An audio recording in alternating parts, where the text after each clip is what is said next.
Kind of, yeah. Wow. That's something serious. I like that. I like that. I like that. Welcome to another episode of Podcast Berlesen. And, well, this is where we allow people in esports to share their stories. I need to work on my spill on that, that one tagline. Oh, the tagline of the opening. Yeah, that tagline of the opening. But Lin, yes, I want to ask you, so how good is your Bahasa Indonesia? Well, I'm 20% Jawa. 20% Jowo. Jawa, yeah, because Jowo. my great grandfather was from Jawa. Okay, give us a line in Jawa. The only line I know in Jawa is was mangan, literally like, have you eaten? Dah makan.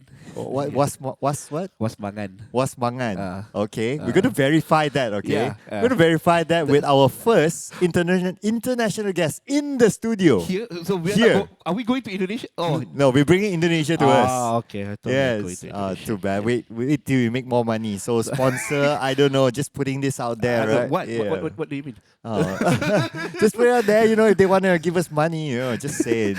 Free coffee is good enough, I guess. I'll take that too. Yeah, anything works. Yeah, because our friend here loves coffee apparently. Ooh, okay. Yeah, and he comes all the way from Indonesia. Okay, who is he? Yeah, so we'd like to introduce Ken. Hi.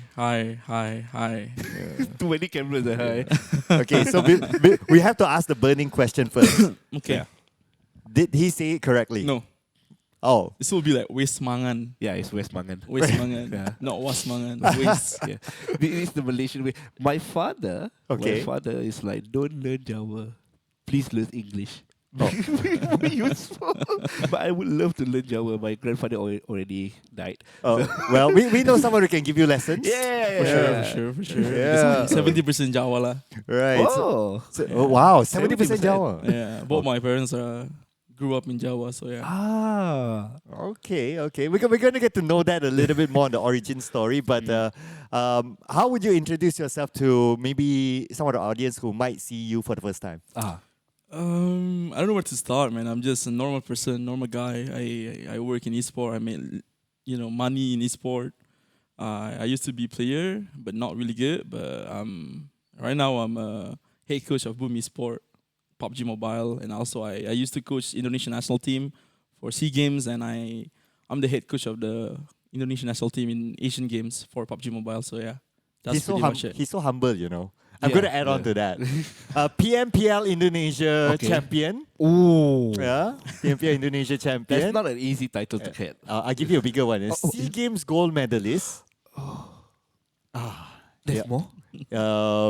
I think there's more, but we'll let him story. Yeah. I don't want to hear from you. I want to hear from him. Don't hear from me, okay? I'm just warming up the setting the tone part. Oh, yeah. Yes. And of course, he's the head coach for Boom Esports now. Yep, and we are in enemy territory, at least for him. I'm neutral territory. He is in enemy territory. He dropped in the wrong drop spot. We're going to contest now. But we're saying that because thank you to Sem9 for having this place for us. Yes, and okay. So let's start off with your origin story, right? Like, what was your childhood like? So I grew up very far away from the city, so you have to travel for 2 hours to get to the nearest mall to watch movies or to get some, tons of information. So I live in a village called Lampung Tengah. So it's like Lampung Tengah? So it's like Sumatra Island. It's not in Java. It's not in Java. Yeah, it's really hard. I think it's really hard to get information. But until 2009, 2010, where internet started to berkembang lah, and then as you can see, internet cafe become more often everywhere. And then from there, I think I'm kind of stuck into it. So that's where I learned a lot of things, including my English. So thanks to internet for everything that you've done to my life. Yeah, I think that's pretty much it. I grew up playing basketball for, I think, 6 years, from middle school to high school. From basketball, I think I learned a lot of things, including the competitive skill that I have now. I want to be the best or die trying to be the best. That's the mentality that I have since day one. So it's thanks to basketball also. Thanks for a lot of people that coached me during my time when I was like a kid. How do you get into gaming? I think I'm not really into gaming until I was like high school. I didn't play any games. I do play games. I play Football Manager. That's it. That's the only games that I play in high school. And then after I graduate, so we have these two types of how to get into college, right? So the first one, you have to get tests. You get tested by your university that you want to enroll, elected because you have a good grades and all this kind of stuff. So I already enrolled to like one of a university in Yogyakarta in Java. So I still have like 3 months to do whatever I want. This game pop up, PUBG Mobile. I just play it for like 16 hours a day, 12 hours a day. Like every day I play it until I reach like thinking top global for season 2. Because season 1 you cannot play at all because you have to fight against the Vietnam players, the Thai players, G2E, D2E, yeah, D2E, the Thai player. Yeah, Luis from Vietnam and all those players, they are really good. Back in the day, Bull Shark even really good. Yep. From Thailand, so cannot compete for like top global. And then season 2 FPP start. FPP, so season 1 only TPP, right? TPP, yep. Then FPP comes and then all the Indonesian we have the server called Kaskus. So the server a lot of players are there. Top players are there. We start to make a party, clan, and then we push our rank for like 12 hours a day, 16 hours a day. And then I create my own clan. It's called DLB, Don't Look Back. Ryzen used to be there. Ryzen. So you used to be the same clan or the same team? Same clan. Clan, okay. Yeah. A different team. Yeah, different team. So yeah, I think after 3 months, PNC come. I think over like 11 province, 11 towns. So they do that. That here, was like in offline. 2018? 18, 19, yeah. 19, that Yeah. era? Right. So I just hit up every single esports team. I text them, I have a team. I want to participate in PNC. If you want me to play under your banner, hit me up. And I showed them like what I achieved for the past like 3 months, 6 months playing the game. So in 3 months, 6 months, what do you show them? You showed them only like your in-game rank, or you had tournament achievements? I think for the first 6 months, there's only 2 tournaments in Indonesia. First one is duo, and the second one is like between clan, and it's a small prize pool also. But every good teams are there. Even EVOS. So back in the day, we have like PG Barak. It's also there. I think a lot of big teams are there. So yeah, I won a couple of them. I finished first in duo. I finished I think third or second in the team tournament. So yeah, basically I saw it to them, to the esports team, and then only one team answered me. Actually 2 teams. First one is Alter Ego. They not looking for it. They're not looking for players in PUBG Mobile, or they already have it. And the second one is called Armor Project. Armor Project. Yeah, I think it's Armor Project. Armor Project. So I signed with Armor Project for one tournament in Yogyakarta. So because I studied there, right? So after 3 months, I go to Yogyakarta and study there. I won the Terminator, so like top kills, most kills, but I didn't qualify for like the main event. So yeah, I think that's pretty much it. And then people start to know me lah. But you mentioned about like you play for like 12 hours, 16 hours a day. That's crazy. What do your parents think about that? I think they don't really care about it because they know I've done a lot of good things in my high school year. You know, You're a good student. I'm a good student, and I already son. enrolled to like national university, so they don't have to worry about anything lah. So they just do your things lah. Because what was interesting, because he had a podcast last year. Okay. Official podcast with PUBG Mobile. With Junior out. I think there was Junior that time, not out yet. No, maybe it was Junior out already. But anyway, so you were also sharing about like you had a choice. Either you pursue your dreams. Okay. Yeah, either you pursue your dreams or you stuck with your parents, right? Like, it was later after I play PNC. I think it's like a year after that. So we're gonna talk about it. Yeah. Okay. So it's 2019. It's late 2019. It's before COVID. I think COVID is 2020, right? Yeah, it hit 2020. So this is a unfortunate event that happens to my life. So 2019, I got an offer, but before that, I already played a lot of tournaments under a lot of teams. One of them is Louvre, and in Louvre, I met this guy called Entruth. Entruth is the head coach of Aura at the time. At the time, Entruth is a free agent, and then I tried to trial him, but the IGL doesn't want him, and then after that, he appointed as the head coach of Aura Esports, PUBG Mobile and Free Fire. So he coached like 2 teams, and because I'm a big fan of him, back in the day, he used to play Dota 2, and I'm his viewer lah in his stream. So yeah, I'm really adore him as a player, and I think I'm his biggest fans at the time. So after that, when he became the head coach of Aura, he approached me and tell me you want to try out for with Aura, and I said yes for sure. And then after that, I think he is pretty convinced with my performance, and I have to make a decision. So Aura is a full-time job, so it's not mess around thing. It's not a part-time thing. So I have to make a decision where I still continue my study or I leave my study and join Aura as a professional full-time esport player. And thinking at the time I didn't tell anyone. I only tell this my abang lah, my abang-abangan. So it's like my abang-abang is like my friends, but it's like older than me. It's your bros, It's not my your bros, brother. yeah. Okay, your bros. All right. It's like older than me. It's pretty wise. He told me that chase your dream and then just do things and be responsible with the things that you take. And from that point, I believe I made a good choice for my life. Like, I think I pretty responsible with whatever I take from that point. So I decided to leave school and then join Aura. But the unfortunate event happened lah. So I leave Aura at December 2019. Oh, just that. And COVID happens in March 2022, and everything is online until 2022. 2020. 20 to 22. Yeah, to 22. So if I keep continue my study, I think I'll really graduate in 2022. So yeah, it's an unfortunate event, but you know, I mean, like, no regrets. I believe everything happens for a reason, and yeah, I think that's my biggest choice. My parents didn't allow me. I didn't tell my parents until 2032. I think. I think. After you finish. So they didn't. They They thought didn't you were know. studying. Yeah. Oh, you That- kept it for 2 years. No, not for 2 years. For Okay. like 6 months. 6 until months. until I think June or August 2022. My It was God. 2020. That's quite a long. Well, it is COVID year. It's hard to beat them. I'm guessing you are not living in the same place, right? Yeah, we're not Okay, living in the let's same place. Make it easier. Yeah. And they clearly don't watch PUBG Mobile. Yeah, they don't watch They'll be PUBG like, Mobile. What is he doing there? Hey. Your father was like playing PUBG Mobile. Hey, that's my son. Hey, my son coming out in-game poster.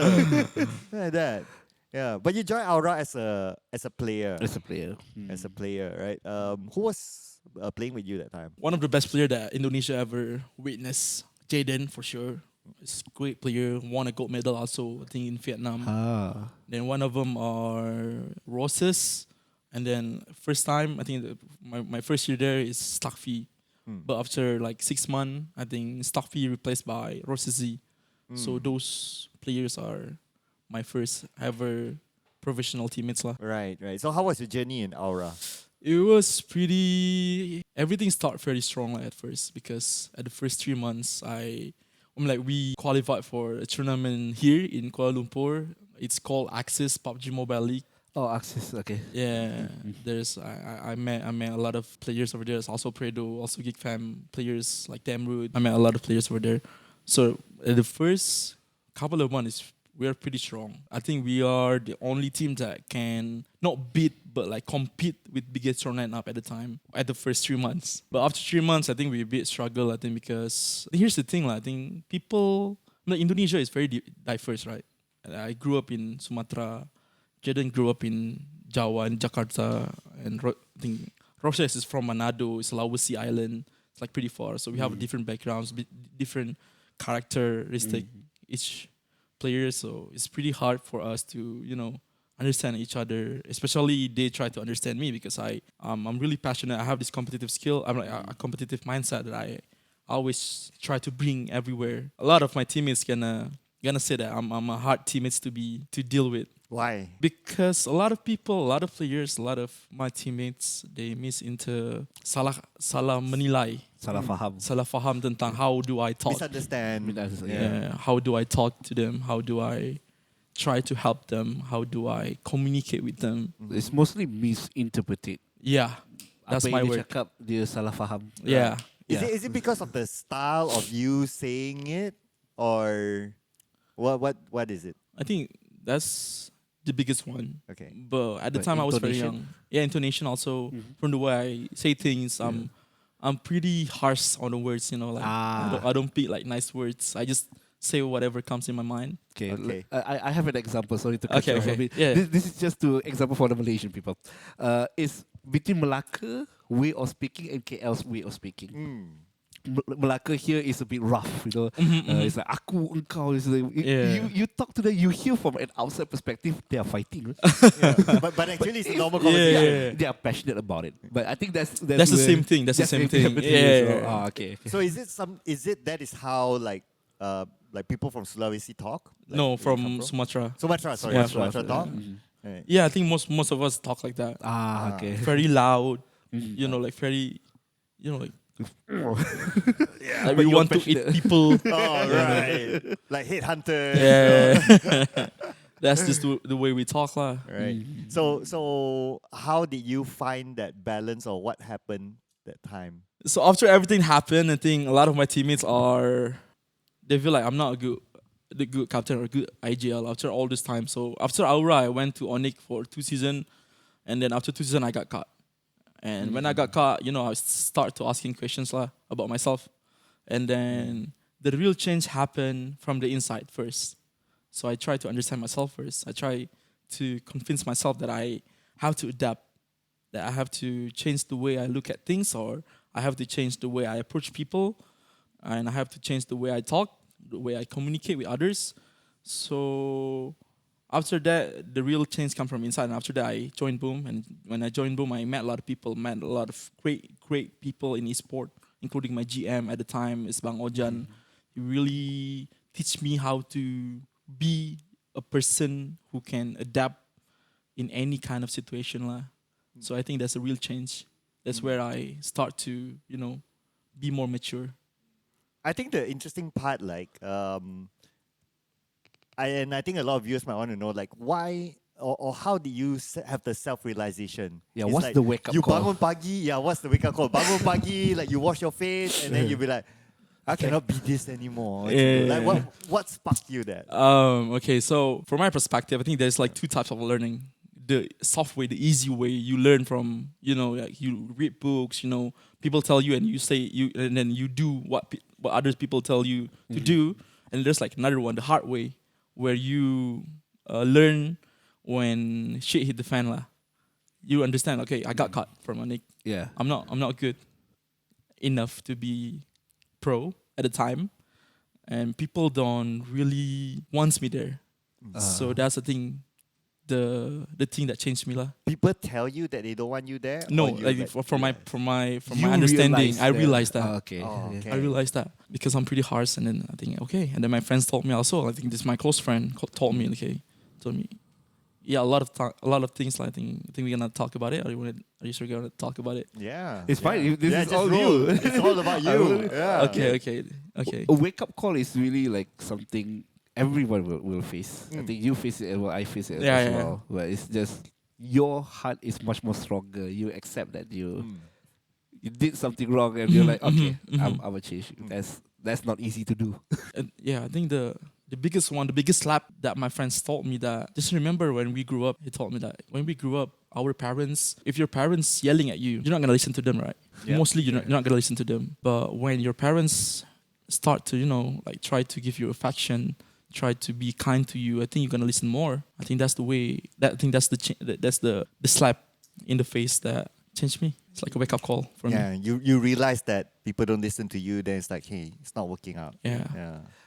I'm not angry. I'm disappointed. That word. I heard you say this sentence recently. Yeah. Well, being a dad, need to try to learn those kind of things. I'm learning to have a voice that is strict but not angry. I still haven't found it yet. Well, probably we'll learn something today. We want that. We want that jangan buat, but it's not scolding them. Yeah. What happened between your move from Aura to Boom, right? Aura to Onic. Aura to Onic, sorry. Okay. So you left on your own, or was there a buyout? Or what happened that time? There's some story here. Okay, here we go. We get to the spice. My biggest regret as a player is doing this move. Oh, okay. Why? Not regret, but what if moment. You know what I'm saying? Yeah. Okay. The options. You know what I'm saying? So at the time, I was pretty good at the game. PMPL Season 1, I think I'm top 5, top 7 players with more skills. think over 113, 118 skills. I forgot. Ooh. You know, I made a lot of great stuff in Aura. But you know, they realized that I'm not a great puzzle for Aura at the time. They told me that they want someone else to fill my role, and they are open for sale. So they put me on the market. How do you feel that time? At the time, I was like fairly disappointed because you thought you were performing. You were like Ken yeah, Esports. Yeah. No, it's Zen Esports all the time, man. But you know, I'm because Aura. I think people in Aura are great people. You know, the boss, the coach, the manager, everyone is very kind. You know, I'm just at the time I was very young. I'm very immature. Okay, just to illustrate to the audience, right? Like how young were you that time? Or if you don't mind, 18. Okay, you were 18 at the time. Now you are 24. 24. Okay, you old now? Second youngest. Yeah, Ben's 24. So Ben's 24. yeah. Oh my God, you're same age. Same age. Yeah. Okay, so you were 18 that time. So this what there's this quote they call it the young, dumb, and broke. Yeah, broke, but obviously you weren't broke that time. You had a good. But his emotion is broken. I'm not broke. I'm broken. Heartbroken. Right. So did that kind of affected your ego? At the time, no. At the time, I was like, okay, I'm gonna prove you all wrong. Oh, that Okay, kind this of time is my time. I'm saying Oh. you are all wrong. Yeah. This is my time. So let's move forward a bit. And then after they try to force me out, they put me in the market. But I think I start to like, okay, that's fine. I'm gonna prove not just only the coach but also the organization that I'm gonna do way much better than whatever your team doing. At first, there's like I think I trial over 11 or 12 teams. Oh my God, that's a lot. So I trial with 11 or 12 teams at a time. You know, I filter it, and then there's only like 2 decisions or 3 decisions. So the first one is my dream move. This will be my dream move, but because of COVID, it's not happening. And Which team was that? So this team ended up at 2020 went to PMGC. This team is from Thailand. It's called Power 88. Ah, yes. So me and Korpai are pretty good friends. Korpai is really a good person, a good captain, a good IGL also. So he wants me to be part of the Power 88. Power 88 is, I think, it's gonna be the one who is the old name for Vampire Esports. Oh, okay. Yeah. So But wouldn't, if you were to make that move, which you think is a dream move to you, would communication not be a problem? I learned Thai for the past 2 weeks after they put me on the market. I learned Thai for like 2 weeks. Because you wanted to go to Thailand, is it? That's how dedicated he is. It's like, okay. Yeah, I'm really trying at the time. So how's your Thai now? For in game, I think I still can do it. Okay, the keywords. So like kwa, kanan, Kanan is what? Kanan? Kwa. kanan, kwa, Kwa kanan. okay. And then lang is behind, and then if you say ban is a house, lang ban, and then if you want to say nok one is nok nung, nok song, nok sam, and then Wow. all this kind of stuff. Wow. That is quite hard. You know, this reminds me of one thing, you know. So, Coach Yap. Coach Yap, okay. Coach From Yap, Philippines. Mobile Legends, Onic Indonesia. So what impressed me was he's Filipino. Okay. But when I see his interviews and all that, fluent bahasa. Fluent bahasa. Absolutely. Yeah, absolutely. You can check it out. It's Okay, fluent I'll need to bahasa. check this out. So he did explain also why, of course, because he's as a coach, he needs to connect with his players. So that's why he dedicated himself to learn bahasa. And you cannot tell the difference. I'm like, wow, spot on. Yeah, it's like very, very impressive. So I think that was like the real drive. Like you really want it, you will put effort into it, right? Yeah. And you know what? Whatever happens, like the past is still the past, but the knowledge is still here. You can still communicate. Like if for whatever reason you queue up, then you met with someone over there, you're like, okay, I'm good. I can talk to them. Yeah. If Vampire tomorrow says that, yeah, you know, we could get someone new, you know. Tomorrow and after the recording, they watch the episode like, Okay, boom will not like that. Okay, so you almost got your dream move, but why didn't it happen? So it's just funny story actually. So my manager, dia fikir someone invite him, someone from. So back in the day kan banyak India Scream, India Scream organizer. Yep. Okay. So she thought that this one is only for only someone from India that tried to invite Aura to join their scrim. So just like skip it. But actually, it is Thailand. Thailand. Okay. Yeah. But after that, he tried to initiate the move again. So I told the VPA manager now. So he used to be the manager of Power 8082. So I told him that, okay, do it again. And then he do it again. But all of a sudden, I already got transferred to other team. But okay, before we talk about the other team, my second best option is joining Bigatron, the second team, the Ion Esports. Ion. Yeah. Right. So I have this trial with them. So the roster is gonna be me, Jersey, Red Face, and I think I forgot the other Liquid. Oh, that would have been a solid team. Yeah, I know. That's a strong team. Okay. That's a strong team. Back in the day, they were still pretty good. But Red Face, as you can see, is also pretty good now, right? Yeah. So it's gonna be my best move to play in Indonesia at the time. But I'm not gonna say I have a regret joining this last option. So the last option is Onic Esports. Onic, I wasn't really interested to join them because I don't know, I just don't have the feel. You know, sometimes you have to. Like when you try out is the team, right? I guess. I think it's the team, the Right, players. So at the time I play with Cleon. Cleon is in Todak now. So another one is Nick, is the Terminator of the last season, the PMPL season 1. And then the other one is Matthew. Matthew is the AGL. And then the other one is Kape. And I just don't have the feel. When we play together, I think the chemistry is not there. Yeah, the vibe. The vibe is not there, you know what I'm saying? So yeah, it was pretty tough move. But all of a sudden I got transferred to Onic. But at the time I was still immature and I said, okay lah, just do it. But deep down I don't believe this kind of work out very well for me. I declined at first. Okay, I don't want to go Onic. And then the boss of Onic called me like I think 9 p.m. or 10 p.m. like very late at night. So he told me that we'll give you everything that you need. We'll give you anything that you need. You know what I'm saying? I told him that we need firepower. You guys don't need another IGL.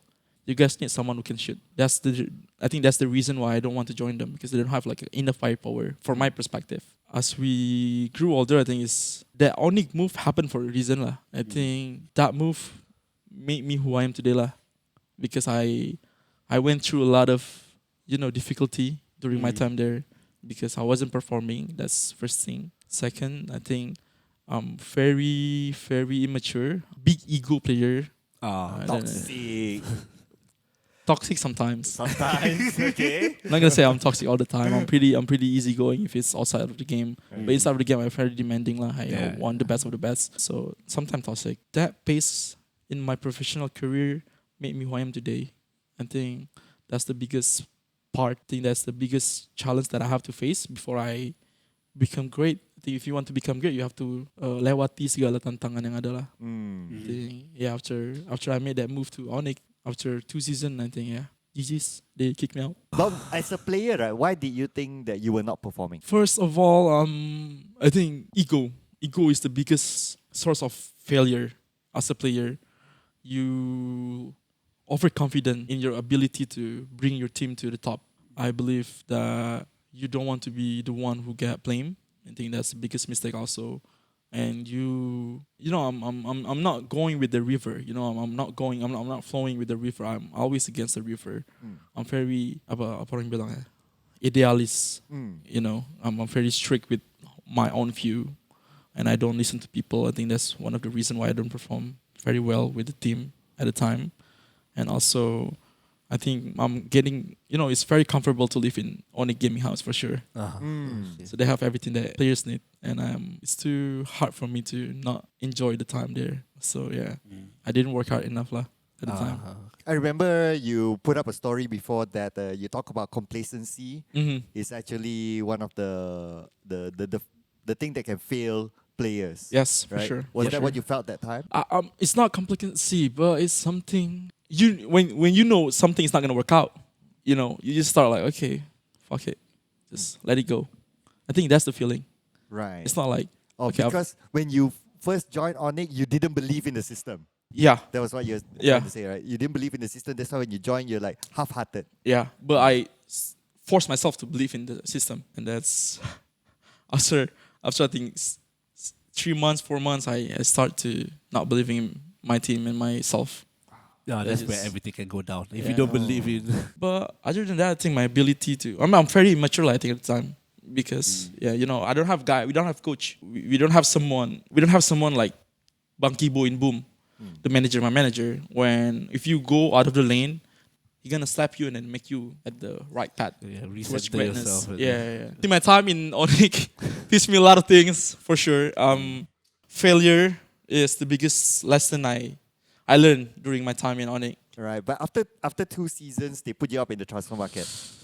No, they released me. They release you, so They you're release released after 2 seasons. Yeah, and then after that, change of plan. Okay. Esport doesn't work out for me at the time. I was thinking like that, right? Okay, that was already year 2020. T21. One already. Okay. Oh, okay. Yeah. 2021, and I told my parents, I think I still have money, right? I still have money from esport. So I think I told my parents, I think it's time for me to go to college again, to university again, to study more, But so I went back to my hometown, right? I'm there for I'm just chilling there, working on my stuff.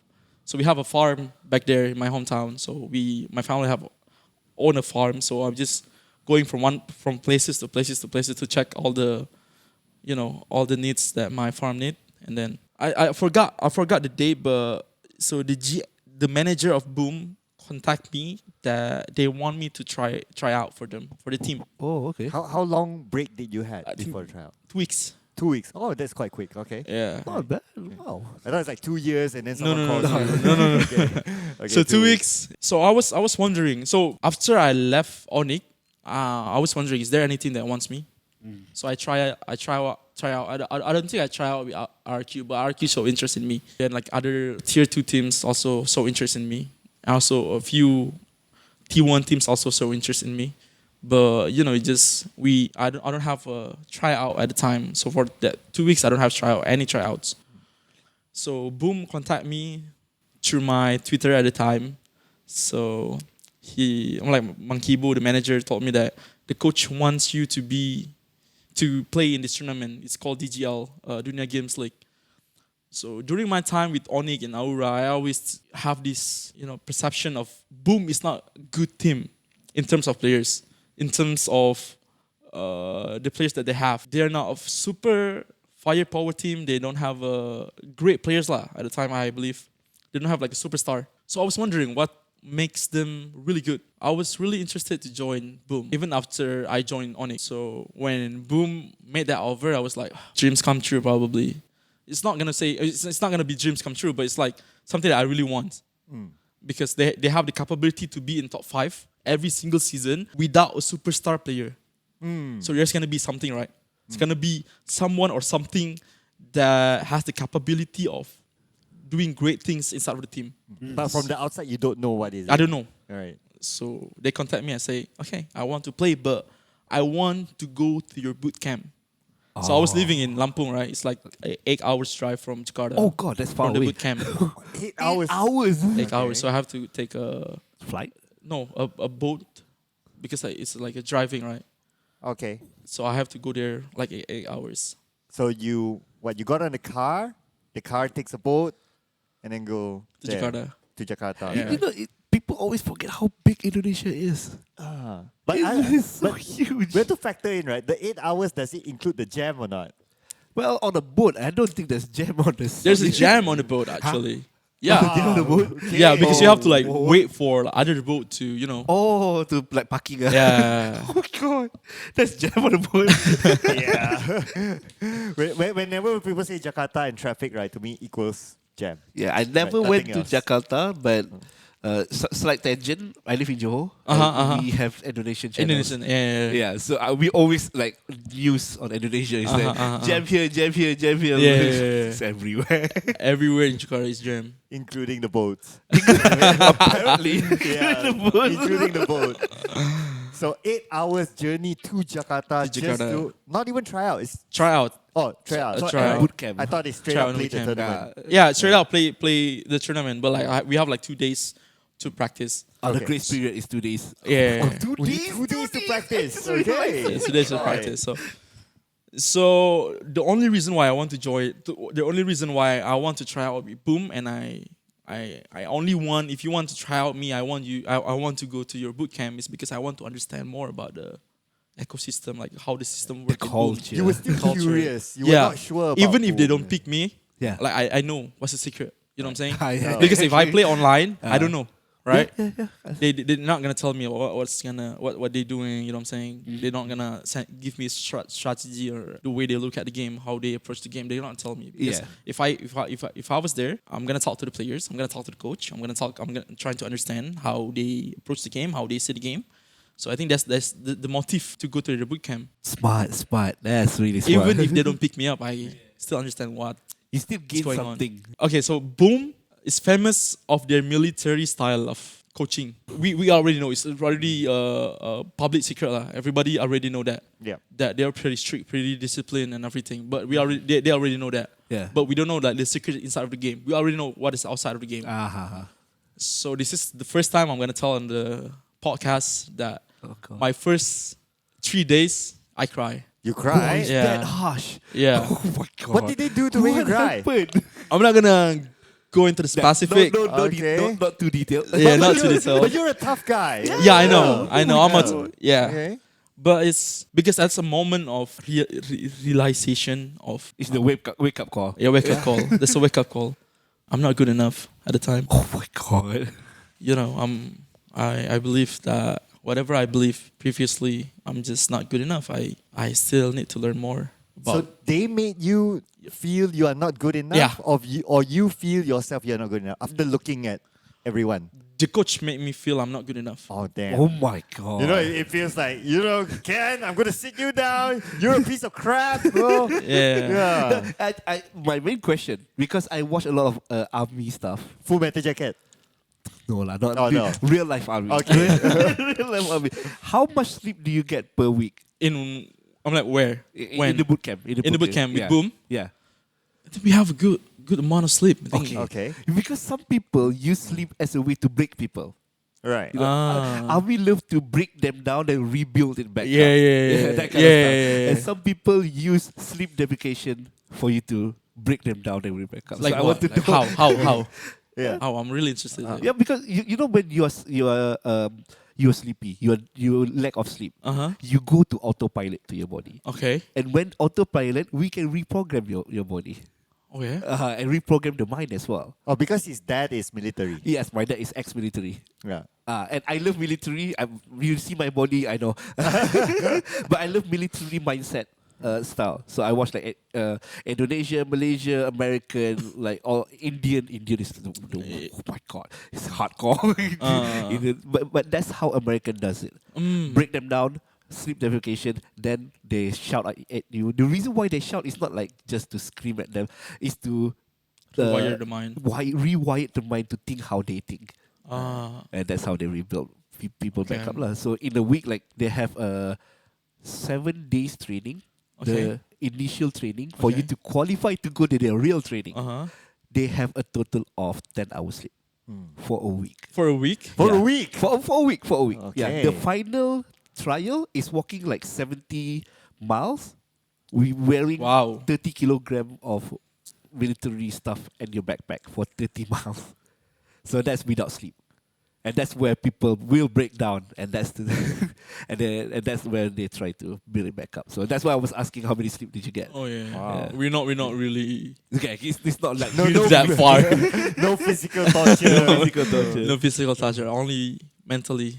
Yeah. But I was wondering also, like, how did the other players like treat you when you come in? Were they like, hey Ken, welcome to the family, or like, oh, this new guy, like those. They will stand by the walkway and then they were like, oh, new guy, eh? Fresh meat. Oh, fresh meat. No, not like that. There's like no seniority types of things over there. Yeah, okay. That's So nice. probably, I think at the time it's pretty hard for everyone over there when I joined them, because everybody already have a plan. They about to go somewhere else. They want to play with other teams, other teammates. They just want to leave at the time. So it's pretty hard for me to adapt with the team because they already have another plan in their mind. The mindset is not there. Even before the tournament, start. I think if you talk about the best in-game coach that Indonesia ever have in PUBG, it would be my coach at the time when I was player in Boom. Sorry, what was his name again? Clover. Clover, all right. He's the head coach of Indonesian national team in SEA Games Vietnam. Top notch, best of the best, better than me, better than whoever in the scene right now. Is he still active now? No. Oh, Okay. His stuff, his military style, but that military style met a lot of good players. If you can see, let's see, there how many teams in PMSL? From Indonesia, there's like 6. Yeah, majority of it. Yeah, majority of it. So let's say, okay, Boom, they have me. Okay. And Ponbit. Yep. Coach Clover used to coach them. Then go to Morp. Morp have Boboho. Boboho used to be my players. Yeah. So I have affected him from Clover. And then who else? RRQ. RRQ have Hexas, who used to be my players also. Yep. And then who else? From Indonesia, Alter Ego have Okta. Wow. Also your players. Also my players. Yeah. It's like the Boom Academy. Yeah. Yeah, right. And then who else? Then I think that's 5. I think Talon. Talon used to have. Redface used to be the player of Clover in the national team. Bigetron have Sfavel. Sfavel is the IGL of Boom before me and before the other IGL. So it's like the first generation of Boom. Sfavel is the analyst right now for Bigetron. So every team in PMSL from Indonesia affected by Clover. So Clover is like the father of PUBG in Indonesia. Wow. Even if, to everyone, even if you guys tak mau mengakui bahwa Clover is one of the best, he's one of the best, trust me. He have already touched every section of PUBG Mobile. I mean, he brought the first SEA Games gold medal to Indonesia. Yeah. What else do you need? So that is like the proof already. The big testimonial, if you ask me. Right? Yeah. But okay, so coming back to the story of like after 2 days you cried. Yeah. Come back to that. How you come back from there? What happened? So previously, before I joined Boom, before I came to the boot camp, so I talked to the coach. So the coach told me that I know that you like to read books. Okay, so he gave me this book. It's called Kaizen. I think Kaizen or what, I forgot. Kaizen. K-A-Z-E-N? I don't know how to pronounce okay. it. I think something like that. It's been a while. Yeah, it's been a while. So it's just, it's the mentality that you have to be 1% better every day. 1% better, 1% better. You know what I'm saying? So at the time, I was like, okay, you made me cry today, but I'm getting better. You know what I'm saying? Because you told me, you scold me, not because only I'm bad, but you teach me how do I improve myself. It's 1% better. So what? I don't care. You give me, you made me 1% better today. So what? So that's the mentality that I have after reading that book. So every day, I think I'm the only one who still have the positivity during our first season in Boom, because everyone already have a plan, right? And I'm the only one who had the positivity to bring the team together. It's the mentality that I still bring till today, thanks to Clover. So how do you perform in the first tournament that you were assigned to? Okay. Oh no! I mean, 2 days training. Okay. 2 days training, okay. qualification, 20 teams, 16 teams go to the final. From 20. Didn't qualify. They were only 4 eliminated, but you were one of the 4. Yeah. Oh, okay. And they still take me. Boom still take me. Oh yeah. Okay. So what was the conversation there? I don't even know, man. I don't even know. So I thought to like, okay, 8 hours back to my kampung. Where's the boat? I think the second day of the tournament, the GM came to the boot camp and we have a little conversation, and then I think the GM chose me. Select me. Okay, were I you want this guy. surprised? Nah. You expected to be chosen? You expected? Yeah. Okay. Because I think at the time I was the only player that fairly mature. I think from professionally I'm fairly mature. Because everything that happened during 2 or 3 years behind me, I already learned from it. So I think I'm fairly mature. I think I can be your player. I think because I have the mindset and the thought process other than other players lah. Mm. Even I was like 21 or 22 at the time. Wow, that's 21. relatively young. Yeah. Yes, the tough time makes you matured more. Yeah, that's true. That's true. Yeah, but you'll be surprised, right? Sometimes like even players that are a little bit older than he's 21 at that time don't have the same mindset. Mindset is not something that you can just fix it like that. Yeah, it's very hard, right? Yeah, you are battling with yourself technically for mindset. Even my mindset, I break down quite easily. And try to get back up. It would take me days to come back up. Yeah, it's very individual. It really is. Yeah. So that's why sometimes I always like to discover like how people set a strong or good mindset like that, because I think it's a very good discovery. Yeah. Yeah, to learn from. The 1% every day better. I love that quote because in Islam we also have that. You today is better than yesterday. And that quote is almost the same, but is something that people will say 1% better. What good is that? 1% only what? But throughout a day, throughout a week, throughout a year, yeah, you collect the 1%, 1%, 1%. Yeah, that's why I was rethinking about that quote alone. I'm like, damn, I like that. I should put that in my mindset as well. Right. So, so tell us more about like what happened after that, like your journey in Boom. Like after that, your parents, they cool with it. And all that. Yeah. We haven't talked about that part, right? Yeah. Okay, so this is crazy stuff. So my uncle also live in Yogyakarta, right? Oh, okay. So the one who taught my dad, I taught my mom. After 3 months, I taught my mom's. I think 3 or 6 months, I taught my mom. It's always I the quit. mom. I quit college. Yeah, because you know what I'm saying. Yeah. So my mom, I told my mom that I already quit school for the past 6 months. I made quite good money here. I send them some money, Just to prove it to them. Yeah. Asian parents, But I'm like, I'm like, she's in shock at the time because, dude, 6 months, man. You know what I'm saying? That's a long time, right? So she didn't tell my dad until like 3 months after that. After I told him, after I told her.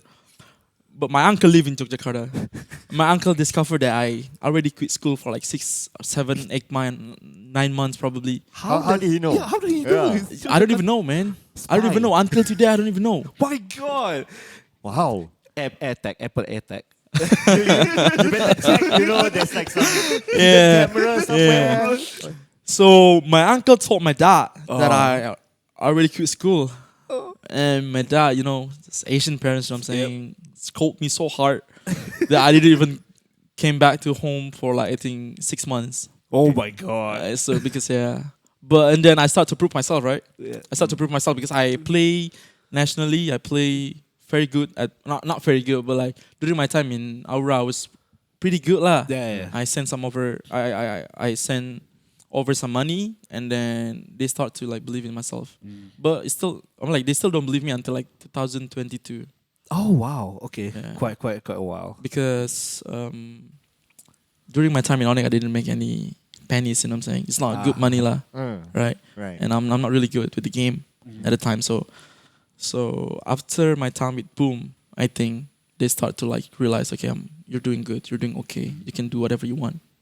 I think at the time, after my time with Boom. Yeah. You know the one thing that sometimes I keep thinking of is that your parents are angry at you, this and that, but it's for your own good. It's not for them. Yeah, it's for you. I agree with that. I agree with that. Yeah. So I have this story. So before that, I don't have the restula. What is it called? Yeah, in English? the blessing. The blessing, right? I don't have the blessing during my time in Aura, in Onic, in Boom as a player. I don't have the blessing. So I wrote this story lah. I wrote this story about the blessing and restu orang tua with whatever you do in your life. So after my time with after I finished as a player in Boom, I think 2 seasons is pretty fucked up for sure. Finished 14 back to back. Out of 20 teams, finished 14 back to back. Okay. This team used to be top 5. Yeah. But when you joined, it became When I joined, 14. became 14. Okay. So I learned something. I think I don't have the blessing of my parents. Okay. I went back to my hometown, and I told my parents. I think they're gonna disband the team. They're gonna kick me, or probably gonna take me as analyst, and I can go to school again. So I enrolled to this one of university in Yogyakarta again. So it's my second time studying. They probably take me as analyst, but it's gonna be work from home. It's not gonna be like real time, full time job. Okay. But all of a sudden they made me as a head coach. So I traveled back and forth. It's gonna be really fun. During my 4 years, I think before I won the PMPL as a coach, I think I don't have that blessing that others do from my parents, because they want something good from me lah, right? They want me to be something, but I just don't really like the way I'm like, how to say, I'm not really into what they want. I want to do it myself. Your target is something else. Yeah, I want to be something else. I don't want to be what they want. But I believe they try to do good for me. They try to do good to every kids. I always have this belief that my parents pilih kasih lah. How many brothers? I have 3 brothers. Okay. So not brothers. Like I have one big brother. I have one big sister. So I'm the last one. Yeah, bungsu. Yeah. Okay. But after I realized that I don't have the rest too, I think so. After two years finished back to back, finished 14, I went to my hometown. I talked to my parents. I think I need your blessing, la mom. I need your blessing, la pop. So I told my dad, okay, I'm gonna do part-time job when I can study also. So when I went back to study, I let my parents choose whatever the major. Okay. I want to go to management. I want to go to economy, all this kind of stuff, finance stuff. Finance. But they told me, okay, just go law school. Law school. That's school. it. So I said, okay. As long as you give me the blessing, as long as you give me the rest too, I'm gonna do it. Okay.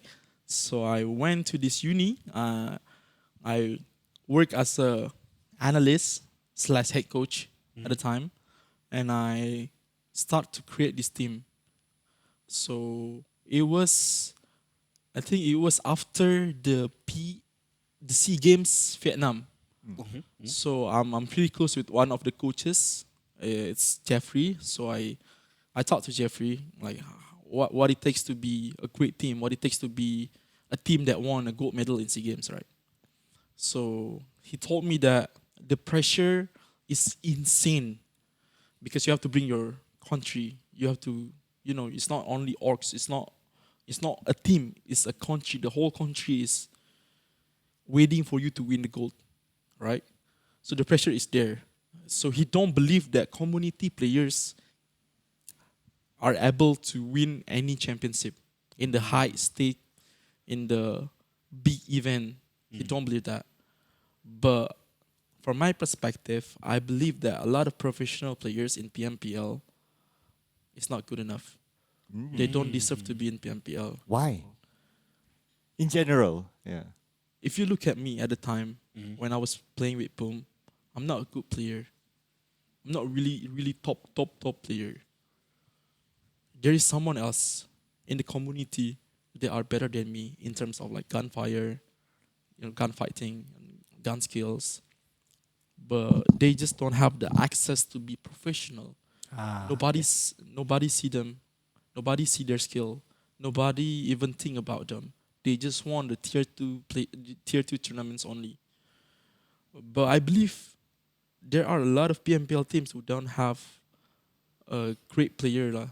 Who don't have the gunfighting skill, the game sense that the games won lah.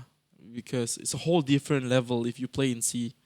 If you play in Indo, I think Indo level is very low like at the time, 2022. Are you sure? Wow. Okay, coming from our perspective, it's like towards Indo is like, Okay, let me just small tangent a bit. The ranking for Southeast Asia. Okay. For now or at the time? I mean, in general? Yeah. Okay. Indonesia is always going to be above Singapore and Malaysia. For sure. Yeah. Yeah. For And sure. For PUBG you to Mobile, right? Yeah, for PUBG Mobile. Actually, a lot of games. A lot of other games as well. Free Fire. Mobile Legends.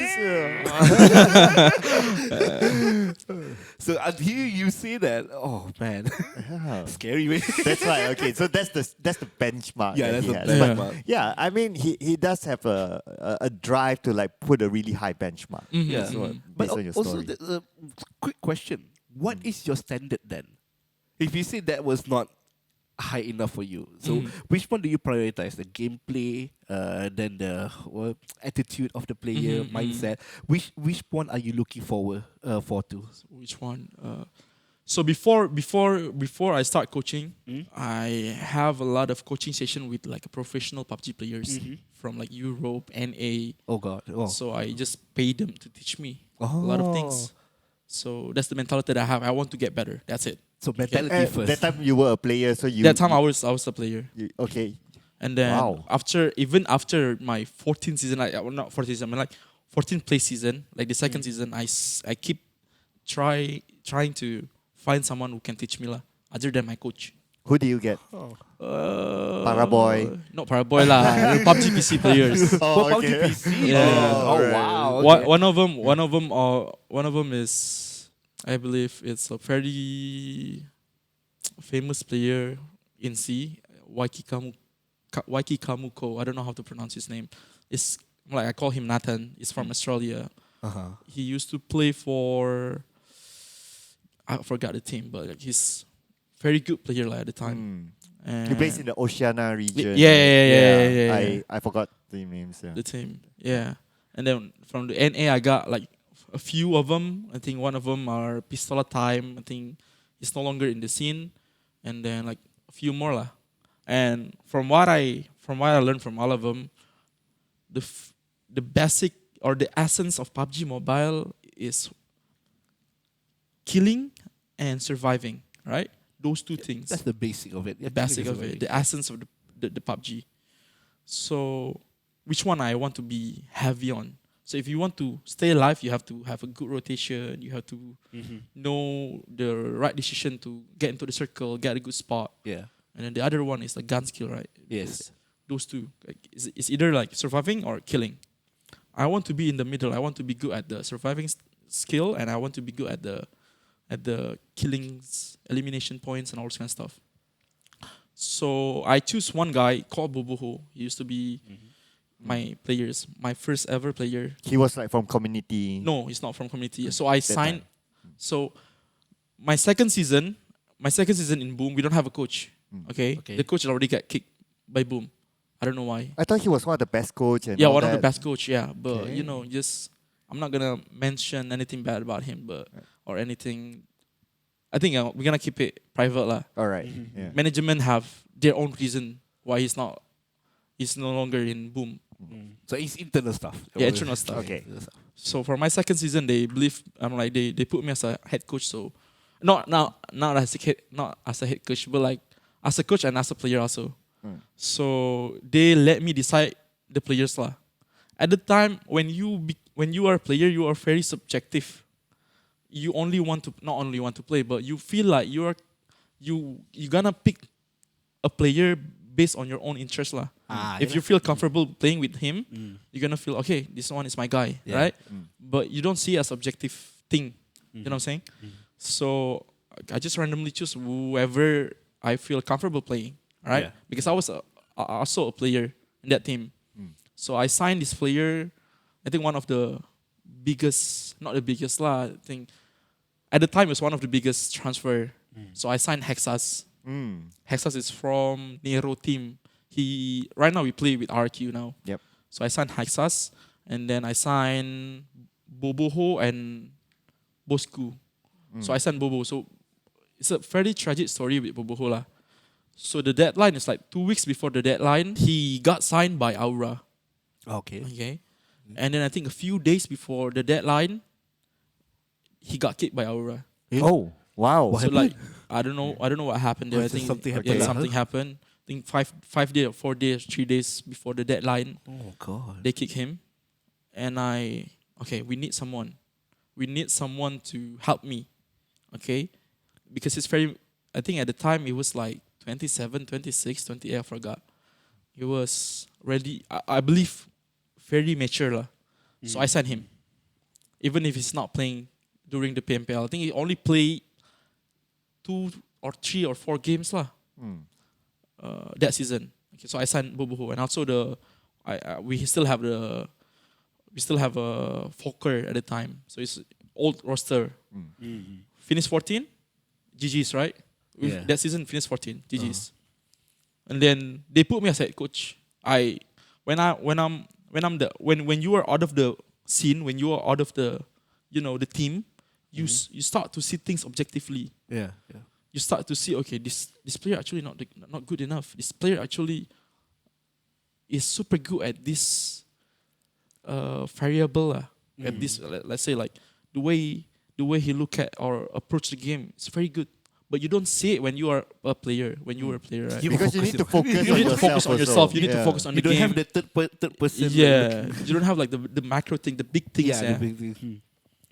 And then I start to realize, okay, out of 4 players that's still in the team, Fokker, Bosku, Boboho, and Exas, I need to have a team that can rotate, can get into circle, can get the good spot, can make the right decision, and also I need player who can shoot. Okay, so I keep Boboho, I keep Hexas. The other 2 got kicked. Okay. And after that, I start to. So this is the crazy stuff. I trial over 15 or 22 players lah. 15 to 22 players. 50 to 20. You had the time? I had the time for sure. Did because you I was, sleep? I was studying in the morning. I was working from Yogyakarta, right? Like 8 hours train to Jakarta. So study in the morning, and then evening to midnight, I learn about the players. I scout them really hard. I put the data. I have all of the data that I need to make the team. So fast forward, out of 22 or 15 players, I filtered them, only 5 remaining. And that's the first time they play together. So 22 they never play together. These 22 never play together. No, these 5 never play together when there's like 22 people. Yeah, spread out lah. And then 5 team, and then these 5 people, I put them in one roster, and this is crazy shit. This is the boom era. I told my manager, okay, this is it, guys. Who was the Final roster? roster? The final roster. Yeah. It's Boboho, Hexas? Yummy, All right. Rezi, Right. Okta. Okay. The main lineup is Boboho, Hexas, Yummy, and Okta. Right. I remember you told me the story of you scouted Yummy from a tier 3 team. Yeah. Was that correct? Oh, Yummy from a tier 3 team. And actually this kind of story I kind of carry around with me when in random conversations with people that it's amazing how you bring him as a tier 3 player to become the superstar now he is. How do you scout players? What do you look into them? Taking Yummy as an example, how do you look into a tier 3 player and see that, okay, this guy can be my star? So as a coach, you have to have. I think it's very, very different from other teams. I think some teams are really players oriented, and for Boom, it's always coach oriented. It's always on coach who decide everything, the game plan, the roster, the training schedule, and everything. So thanks to Boom, I can create this roster. So what I saw in the player is always first skills. I don't really care about the attitude at first. Because if you don't have the capability to be great player, you don't have the talent to be great player, I think it's pretty hard for you to raise to the top. Oh, that's a very opposite mindset. Because yeah. everybody I talk to, they say, okay, attitude first. Because attitude, you can teach them. Skill, you cannot lah. Sometimes it's just naturally. You know what? There's a logic to that chaos because you already have. That's the hardest part, which is the skill. Of course, it's hard to change your attitude, but you can change it. You can change it. Then you can argue also, like everybody also says that, okay, You it's can hard. train. You can train, but you cannot change a person's personality. Okay, here's the main question: which is harder to change? Is it harder to train people for their skill or train people for their attitude? I think it's harder for attitude. I don't know, man. Yeah, what about you? As in the hard. military, right? You try Yeah. to break them down first. Okay. You know, like Cap said, Cap have this quote. Okay. You He's the coach for the Bigatron, by the way. Yeah, it's great friends of mine. You have to break the glass first to rebuild the glass. That's no That's the concept, same right? quote. Yeah. It's the same Right? meaning. Yeah. Yeah, right. Okay. So, but when a community player join like professional team, they are empty glasses actually. They are very empty glasses. They don't have the information that professional have. Actually, this is true. Yeah, Wow, like yeah, right. so. At least when they first join, then at least they will be like, oh, Humble I'm a bit, here, so humble a bit, Yeah, like, humble a right? bit, yeah, Like, right. yeah. Rather than maybe you take a superstar and you come in. Yes, you have all the gun skills, but you have the superstar baggage together. Oh, that's quite. It's Right. harder to Yeah. fix. But that wasn't your philosophy, right? You didn't go for superstar. Nah, Yeah. because you don't have the budget at the time. Okay, that's one thing as well. Yeah. Limitation is sometimes a benefit. Yeah, that's true. That's true. Yeah. Because you have to, Yeah, think outside the box. be creative with the way you approach the game and be creative to approach players also lah. So funny story also. Yummy. So we have a tournament, right? A local tournament in Jakarta. Okay. I didn't play that tournament. We have some old roster playing that tournament, and we have one player. His name is Okta. So we trial him in that tournament. So Yummy is also there. He's already on our list. So it's Boom. There's Yummy team. Oh, Yeah, Yummy finished 16 out of 16 team. We finished second, right? For my manager or for like any logic person, you're not gonna see him, right? Yeah. Because he finished 16, right? Yeah. But they don't try to find the reason why they got 16. So a lot of yummy teammates are sick at the time because they have to travel from Bandung to Jakarta. They are sick. Tak sehat lah. Sebab tu lah mereka finish 16. And they don't find. Yeah, they're not in the peak performance. So I told the manager of that team, the Yummy team, I need the data for the next 3 or 4 days lah. And then I decided, okay, I want to pick only Yummy. So actually, I also trial Yoru. So the whole team I trial. Oh my god. Why didn't you pick Yoru? Because at the time we already have a player. You're set, right? Yeah, we already have a player that have the skill set like Yoru, and Yoru wasn't that good at the time. Still developing lah. Right. We already have Razy and Okta. Okay. For the benefit of our audience, so Yoru is now the player for Morph Morphs, GPX. yeah. And to me, at least, I think he's the key player for them. Yep. Oh wow. Yeah, he's definitely a key player. And luckily, this season, they still have Yoru there. Yeah. No, I mean, I don't know what's going to happen. But anyway, yeah. This podcast might be out after PMSL. But anyway. Yeah, he's going to do this for a while. But Yeah. we always say this. I think this is the time for this podcast. We're going to say it again. Don't quit school. See, you need to learn numbers. Just to be a coach, you still need to learn math.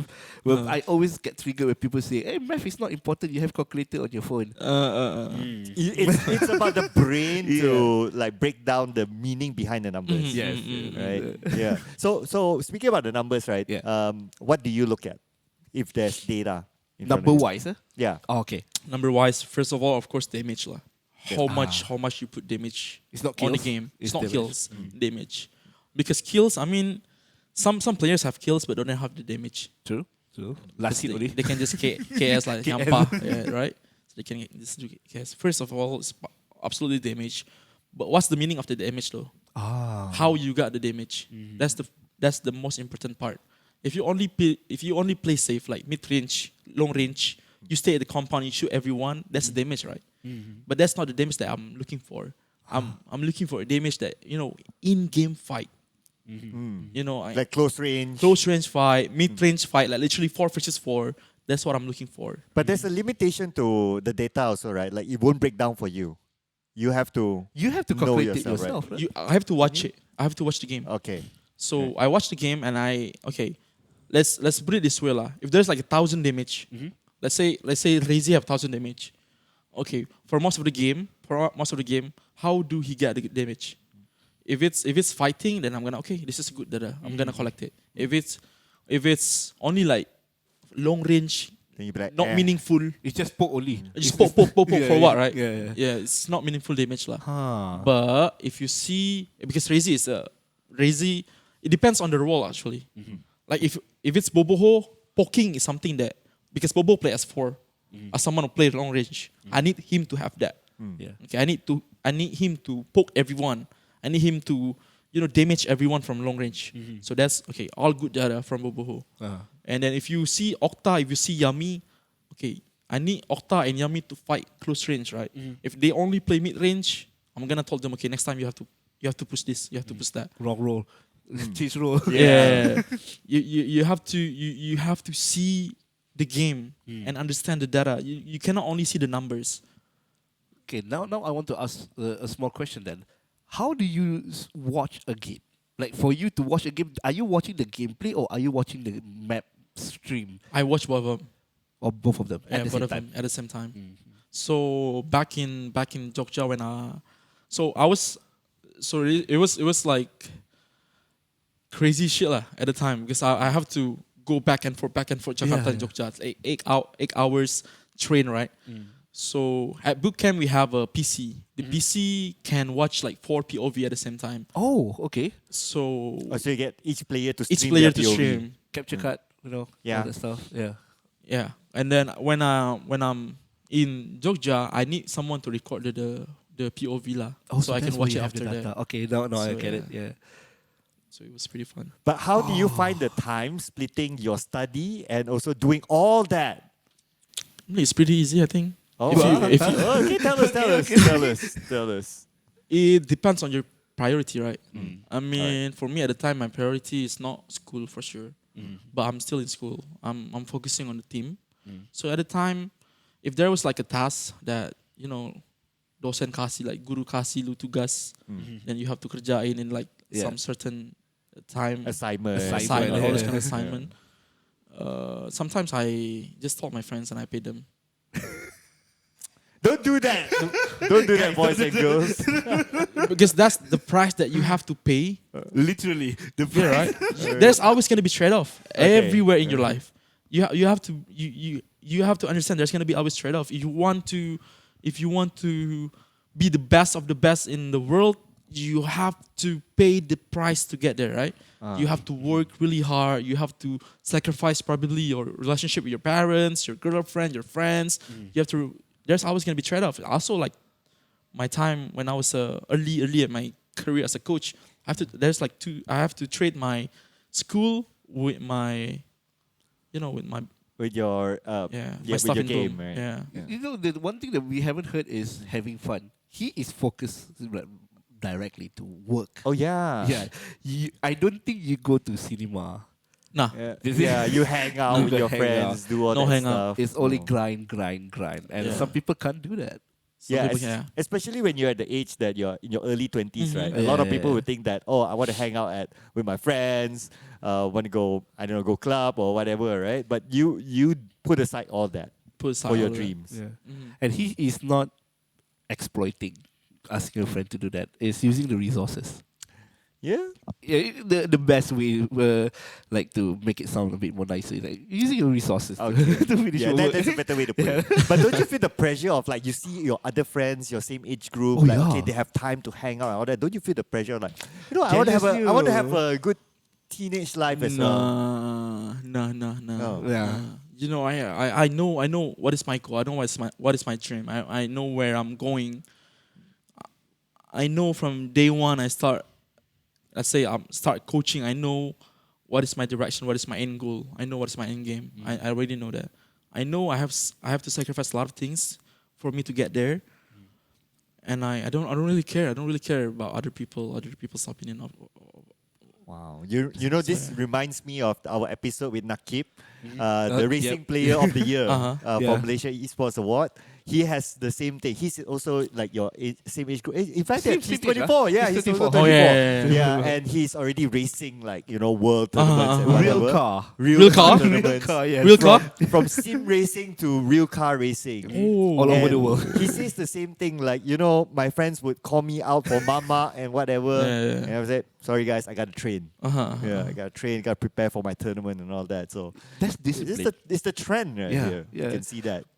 People need to understand that doing, like, chasing for your dream, have some downfall to it. Yeah. And you know what? You can enjoy when you succeed. Yeah. Yeah. You're not deleting your enjoyment. You delaying your enjoyment. Mm-hmm. Wait until you're successful, then you enjoy. I mean, like, you don't have to go with your friends to have fun, right? You can just be on your own, reading books, watching fun. movies watching movies on your own. I'm like, it's also pretty fun. Yeah, At least for me. I think we all three are quite introverts, so that's Yeah, fun right? for me. We have our I don't talk to me moments. Yeah. Because fun is subjective also, right? True, Like maybe true. you can say that, going to club is fun, but not everyone enjoys going to the Yeah, club. right? Yeah. Right. Hey, I went to club 2 days Yeah. ago in Alright. VR. Oh, in VR. That's fun. More fun than the actual club. No sweating, I'm alone in my room. You just open and go to sleep. Yeah, I know. No need to drive back home. Already home. No need to take an 8-hour train.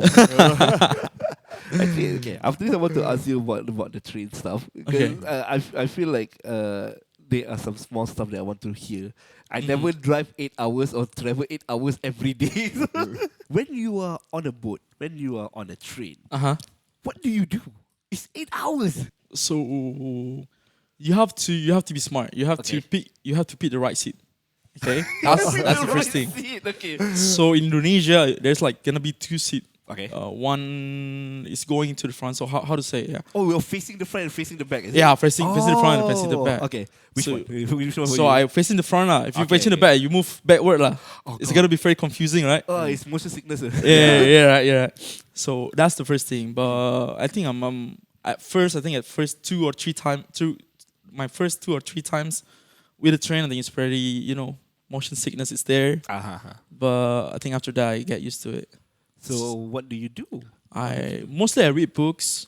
Wow. My trains, I only stay in Jakarta for like 1 or 2 days because Monday I have to get back to my school, right? So 1 or 2 days, and I think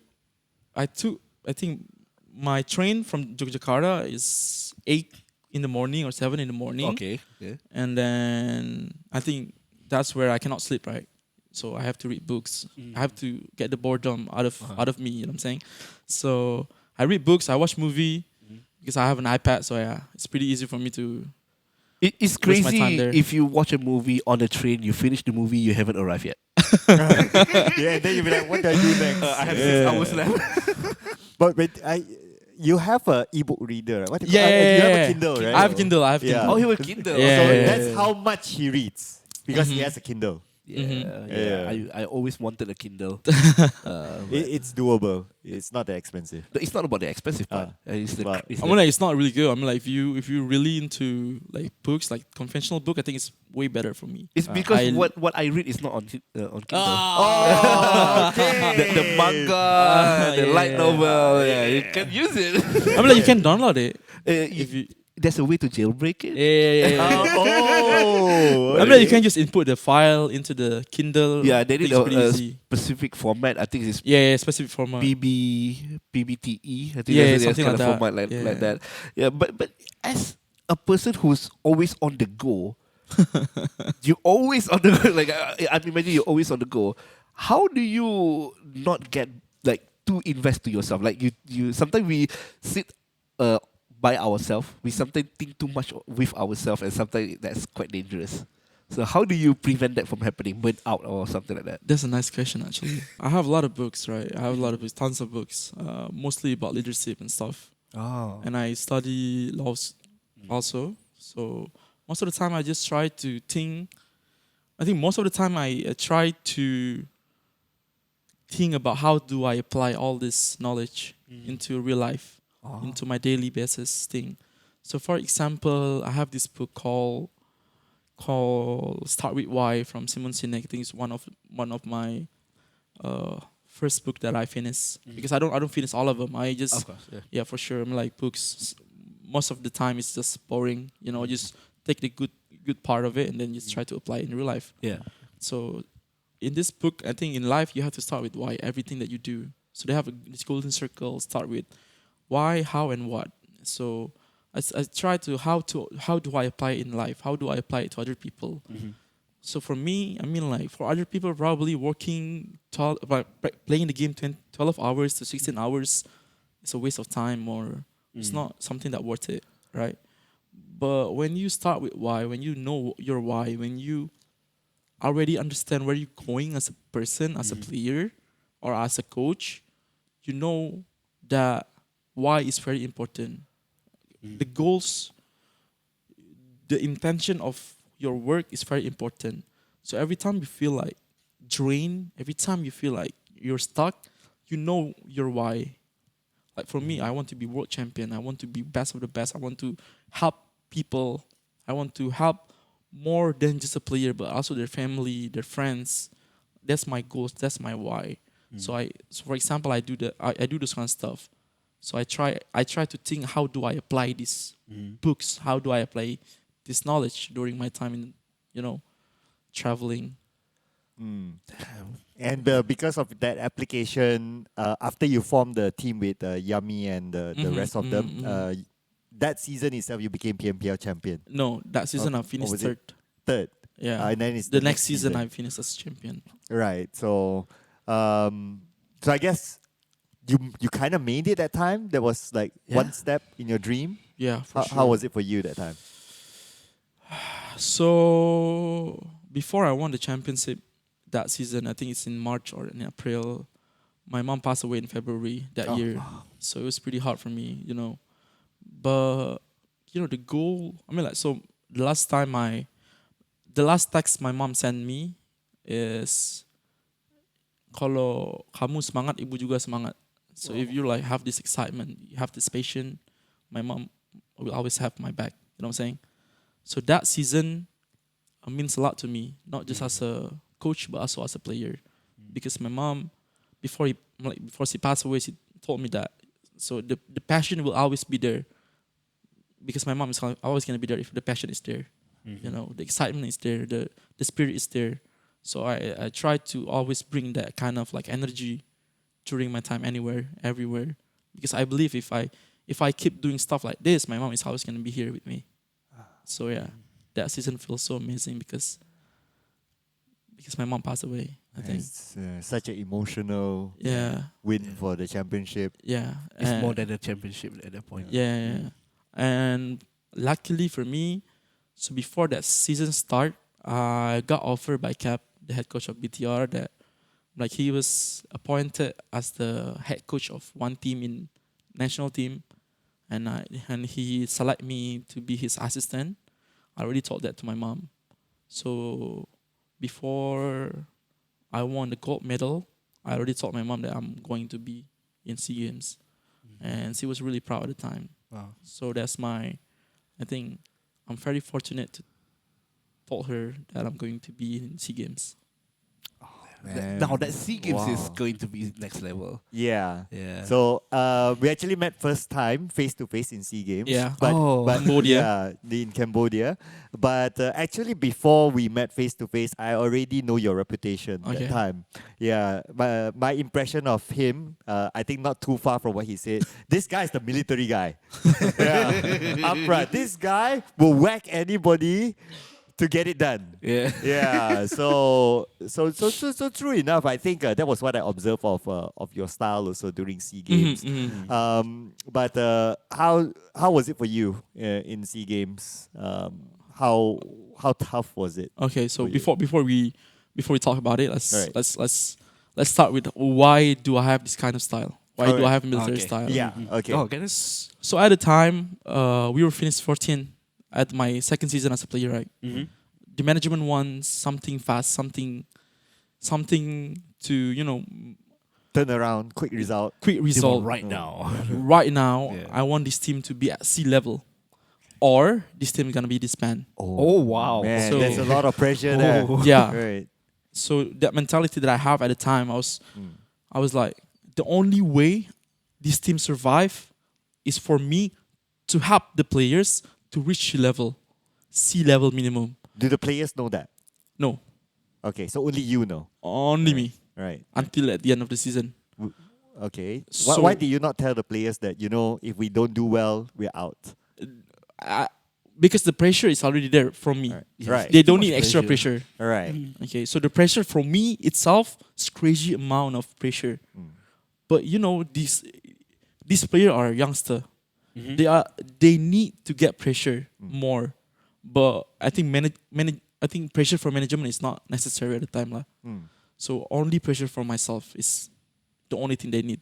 So that military styles comes from there. Right. We need quick result. We need something instant. We need quick turnaround for Boom Esports. So that's why. It feels like he's taking the bullet for that. So he doesn't tell the players this pressure. So let me just hold it for you guys. I'll take the bullet. But do you not think that being having the military style of coaching is a risk? Because what if the players break down? You do that, and then they will like, Oh, I'm quit. I'm out. I you don't know? want this. If you cannot take that amount of pressure, you will never be a great player. Oh. Right? If Michael Jordan don't take everything personally, he won't be the greatest player that ever played the game. If Kobe Bryant don't have the Mamba mentality, I think it's not gonna be there in the conversation of the greatest of all time. If you want to be great, you have to take the pressure. If you want to be great, you have to be willing to sacrifice a lot of things, even yourself, to be the best of the best.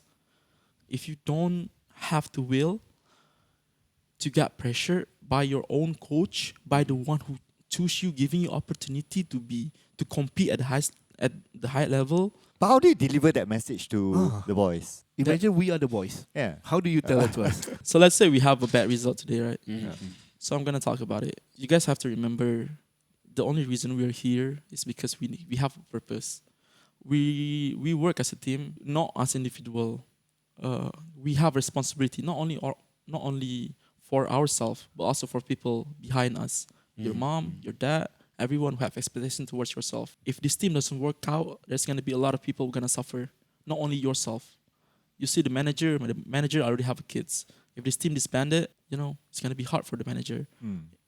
Let's my assistant. Look at your assistant, my assistant coach. If this team disbanded, where's gonna be next? It's gonna be hard for all of us. So we have to be 110% every single day. We have to compete. We have to win. Whatever it takes to win, we have to do it. Because it's not only we're not gonna play only for ourselves. A lot of people behind us that expect a lot of things from us. The responsibility always gonna be there, and we're gonna take it. We're gonna bring it, and we're gonna win. That's the way I try to motivate them. Because I think as a player, you don't realize how many people behind you. Just like you lah. You work for Sem 9, right? And then there's like team. The team that's going to play in PMSL is the only reason you are working in Sem 9. Probably. Yeah. Yeah, right? Yeah. So there's gonna be a lot of people that depend on the team. You have to realize that as a player, you have to take the responsibility that if I don't perform well, a lot of people are gonna suffer. So you have to have the mentality. You have to do good to make a lot of people feel good. And this is like behind the scene a bit. Whatever posting you want to do, it doesn't matter how creative it is. It doesn't matter how cinematic a video is. If the team doesn't perform, that post will not perform. For sure. For sure. Nobody realized this. Like our most performance, greatest performance that in a posting wise, is when the team was a champion. Yeah. It doesn't matter what kind of video you make. It's a shitty photo, but the word champion is there. You're done. I like that the way you told people or told your staff is without any sugarcoating. Yeah. It's real fact. And I think the way he tells us is a bit sugarcoating. Which one? Yeah, I mean because we're talking English. Because we're talking in English, man. I can imagine if we go all Sumatran. It won't be that way. Oh, it's gonna be like this, man. You guys. Piece of You'll be probably like Coach Carter or something. Probably. But you know what? It doesn't. No sugarcoating. Tell you the truth in your face. I like that. I respect that. At least for me, observing like a lot of young players, right? Sometimes it's also like the acceptance of it. You know, how are they going to take it? Are they going to be like, yes, I hear you and all that, but after that, you know, I just can't recover, or You hear only hear. it's like here that Go out on that side. yeah. You met with that reaction. You met someone like Yeah. I mean, like Yeah. tons of players are like that. Yeah. But unfortunate lah. yeah, but you know, those players, are they gonna be at the top level? No, easily get rid of. Man, Right. that tough love is quite important actually. If you, God, this is we're going to too deep territory, but you know the parents, the new style parenting is about like It's all about goody. We just be nice to them. We don't scold them. I have a kid at home. I'm not going to be like that. I'm not going to be like that too. Yeah, it's not that we don't love them. It's just saying something harsh and reality, like really impacts people and impacts in a good way. And as a coach, doing that will impact them. If they don't want to listen, I think you've done your job. Yeah, you are not going to force them to like believe what you said, but at least you've done your job, as in tell everything without any filter to it. Yeah. So is that the same application when during SEA Games for you? Do you bring exactly the same, or do you change For it? sure. I always try to be myself. I always try to be true. But at the time I was assistant coach, right? But you know, it's the first time Coach Cap offline tournament, first line events that you know is going to attend. So it's mostly me in front of the players. So I'm gonna stay true, right? Even if I'm the assistant coach, I'm gonna be like the head coach, because I try to help them. Like really help them in the way I see needed to be done. You know what I'm saying? So if the players, okay, before we talk about the SEA Games, let's see the roster first. Okay. So the roster: Yummy, Lapar, Satar, and Ponbit. Two of them are my guy. Okay. Two of them are my players. Ponbit and Yummy. They already know how do I treat players, how do I treat people, how do I try to make the best out of everyone in the team, how I force them to do stuff they don't believe in, but eventually will pay out. So I use them as an agent to tell the other players that this is how we do stuff. Because before we play SEA Games, the defending champion is Boom Esports. Yep. Right. So you came off a win and then straight to SEA Games next, and- right? Yeah. And I believe that put a mindset to all the players that, okay, this coach have something that I don't have. Yeah, So I think they helped me so much during my time at SEA Games.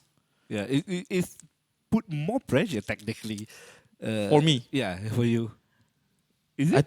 think that's not. Oh, I came from a team that if I don't, I finished 14 last season. The only way this team gonna be here is if I finish at least top 3. I came from that pressure, okay. so it's not pressure for me. yeah, you're already technically used to it. Yeah. Actually, he has the leverage because championship winning coach. You're my team now. You know, you listen to me, and naturally you have that. You don't that need head to start. prove them. Oh, you need to listen to me. Yeah, Why I don't you need to it prove anymore? that. I Yeah. don't need to prove that. Yep, you're right. You're right. So it's pretty easy for me to get to know the players and try to teach them some stuff that they don't know at the time.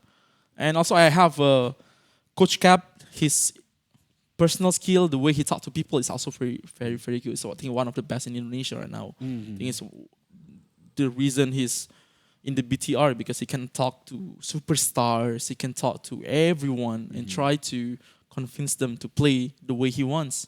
think it's pretty good for them. So other than that, we also have performance coach.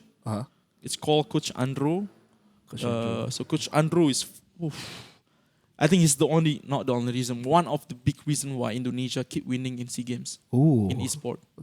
Because his personal skill, the way he talk to people, he listen to people, the way he try to give an advice to coaches about how to teach players, about how to approach players, about how to talk to the players.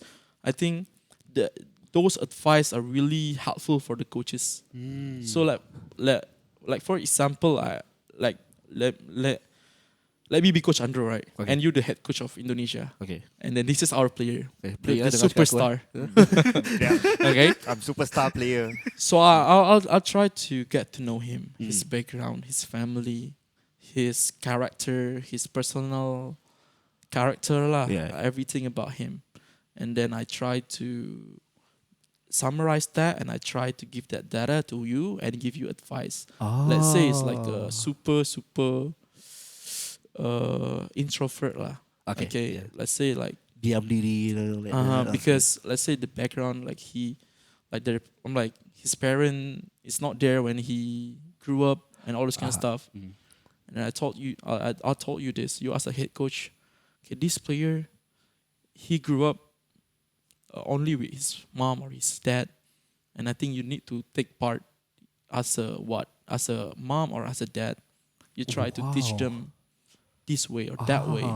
Okay. Approach them in that way or in this way. So that's very helpful for a coach, right? Because it's very hard to work with human because we are complex. Our mind is complex. Tak bisa sama rata lah semua, right? So each person have to be different. I think performance coach very helpful in that situation. I never think of it that way. Yeah. While we were talking on the way here, actually, I always think that sports psychologist is a very underrated role in esports. Yes. But how popular is this kind of role now in Indonesian esports scene? As far as I know, the winningest team in Indonesia is Onic Esports, right? Okay. They won everything. Only M5. Other than that, I think they won most of the tournaments. They won the whole everything in the whole season except for M5. Yeah. They have two coaches in game, Coach Yap and Coach Adi, which is Achil. They have sport coach. They have psychologist or performance coach. 4 coaches for 5 players. Can you imagine that? Almost 1-to-1. Almost 1-to-1. And they also have manager, who also are part of the coaching staff, right? It's very important, I believe. I think it's not only important, but it's becoming more, popular lah. I think back in the day, Bigatron Red Aliens also have it. Current performance coach for Onic used to work for Bigatron Red Aliens back in the day when Zuxi and Luxi still in the team. And I think who else have it? I think Dewa United also have it.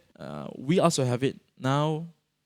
Boom also have it. Oh, now you have somebody working. Yeah. Right. And then, but not offline, not real life, not real life. I mean, not in venue, not in person, not in person, okay. Not face to face, not face to face. Online things, And then who else have it? I think Persija Evos also have it back in the day. Yeah, last season have it. I think that's it. Right, it's pretty popular. Like here, I know only a few that really put a lot of focus here. Team SMG, used to have a full-time psychologist with them. I think that some teams they have it like on off, like not full time, like but it's like like part time. If you need, I see you like I know you do Red Giants for Mobile Legends side. I believe they would have. I heard Homeboys probably has engaged as well. Last time EVOS we kinda had, but that was before my era. Oh really? But his name was Brian. So he was doubling as a analyst and also sports psychologist because his main work was as a sports psychologist, and he was also an analyst for PUBG PC team, Battle Arena Elites at that time. Yeah. So he's like a half and half lah. Half and half. So he kind of doubled down. But those were the era that people don't really talk about psychologists in esports. Yeah. Well, Caster do usually explain like when I was casting for ML before, I always say like the biggest game in Mobile Legends is the mind games. Yeah. If the easiest way for me to explain is Dota lah. Picks and ban, the mind games there. You can have a half an hour battle before going into the game. So taking you out of SEA Games and we look at the bigger picture for yourself, like what is your approach to esport? Okay, so if you talk about esport, I mean, like I'm not really into like other part of esport other than competitive, right? So it's all about competitive, always competitive, like players, coach, those two lah, right? I've never been in part of management or any part of like doing other things than play competitively lah. So I think it's very important as a player or as a coach to have principles, to have a good thought process. That's what I always try to teach my players. Thought process is very important. The way you approach the game, the way you do things is always have to be in the good or in the, how to say, in the right path. You have to have a principles. Anything in life, I think need principles. I think for me, I believe that as a player, you need to have a system. Okay. You need to not just as a team, but also as a not only as a team, but also as a player. You need a system. You need you need the right thought process so you can find out where's the missing part or where's the wrong part. Okay. For example, if you talk about in-game, right? So I'm gonna divide it into like 3 phases of game. So like early game, mid game, and late game. I think it's every game is the same thing, right? It's the same thing. So in early game we have SOP. So procedure that you need to do, right? You have to have the system. So SOP early game, SOP mid game, SOP late game. So you have to create a system. Each phase need a system. Each phase need to have a connecting dots. So you know, if you make mistake, you know where's the missing part, where's the fucked up part. Yeah. I think that's very important. How do I approach the game? Is my priority is how do I make this team perform? Other than that, I mean, like I have 2 modes. First, how do I make this player better? How do I make this team perform? I think it's a 2 different thing. If you want your players to develop, to get better, you cannot expect to win. You cannot expect the outcome is gonna be you won a championship. It cannot be like that because you have to sacrifice a lot of things. Let's put it this way. I always have a lot of players in my team. It's not gonna be always 4 main roster. It's not gonna be 6. It's not gonna be only those players that are gonna play that day. I'm gonna sub. I'm gonna change. I'm gonna give someone a minute's play. That's where I get into the, help the players to get better mode. But if I want to make the team perform, it's gonna be a whole different system. For me, when I try to develop a player, the most important part is to get to know the player. So I have this SOP to get to know the player. And I have the SOP, how do I maintain the relationship with him and how do I maintain his performance or how do I develop his performance. Can you share with us a little bit of what the SOP is? Not the sensitive part, but just the Okay. general part. Okay. Yeah, but also before he gets to that, right, I also want to make a note that observing Boom for the longest time, they are the team with the most substitutions ever. In history of PUBG, in the history of PUBG Mobile. It's like How every round, as a caster, right? Every round we'll be playing like, okay, who will play this round for Boom? We have that guessing game. Because every round they will sub. So I guess this time I can ask you, like, what's your SOP to that approach and the whole starting of the game? Yeah. Okay. Early phase. Okay. So last season is pretty bad for us, right? Because we have 2 new players. Okay. And then 3 new players. So 3 new players and then 3 old players lah. So we only have like 2 weeks or 3 weeks of preparation. So it's not long enough. It's not good preparation also. From my perspective, I have to focus on Asian Games. Oh, no, Asian Games. I think I have to focus on SEA Games. I have to focus on the national team lah. All the paperwork, I need to take care of 2 teams, not only one. So it's pretty hard for me to focus on only on Boom. So the SOP for me to develop a player, I think first of all I have to get to know the players, right? And then I need players to get to know each other too. So if I want to know about you, it's not only the outside part. It's not okay, your name and then where you live. Yeah. How much is how many is your sister, siblings, and all this kind of stuff. How is your parents? Not only that, but I have to understand your background as a person. Like how do you grow up, right? So where do you grow up? What your ethnicity, and then what your ethnicity is famous for. What is your favorite food? Probably, and all this kind of stuff is probably the players is not. It's not gonna paham lah if I working towards that. Yeah, they were, why you want to know all this? Yeah. But I have purpose lah. I have to get to know you. So if I know you personally, I believe if we have this kind of like, how to say, not boundaries, something like the bond, connection. If we have connection, I think you will work very hard, not just for yourself but also for me.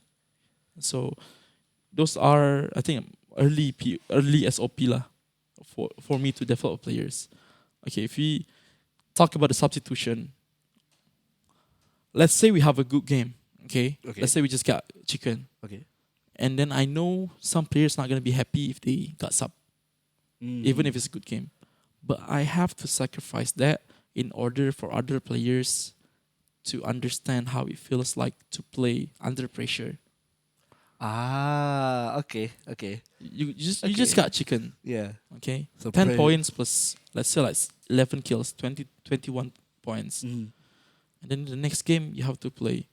You know that the previous game they got chicken. They have good kills. They have good points. And then they sub you to play in that team, right? The feelings, I mean, like, it's a bit risky, right? It's really risky. It's very risky. But that's the pay that I have to. I'm like, that's the price that I have to pay to develop a player. To get them understand the pressure is always gonna be there. You have to perform every single time you are on the field.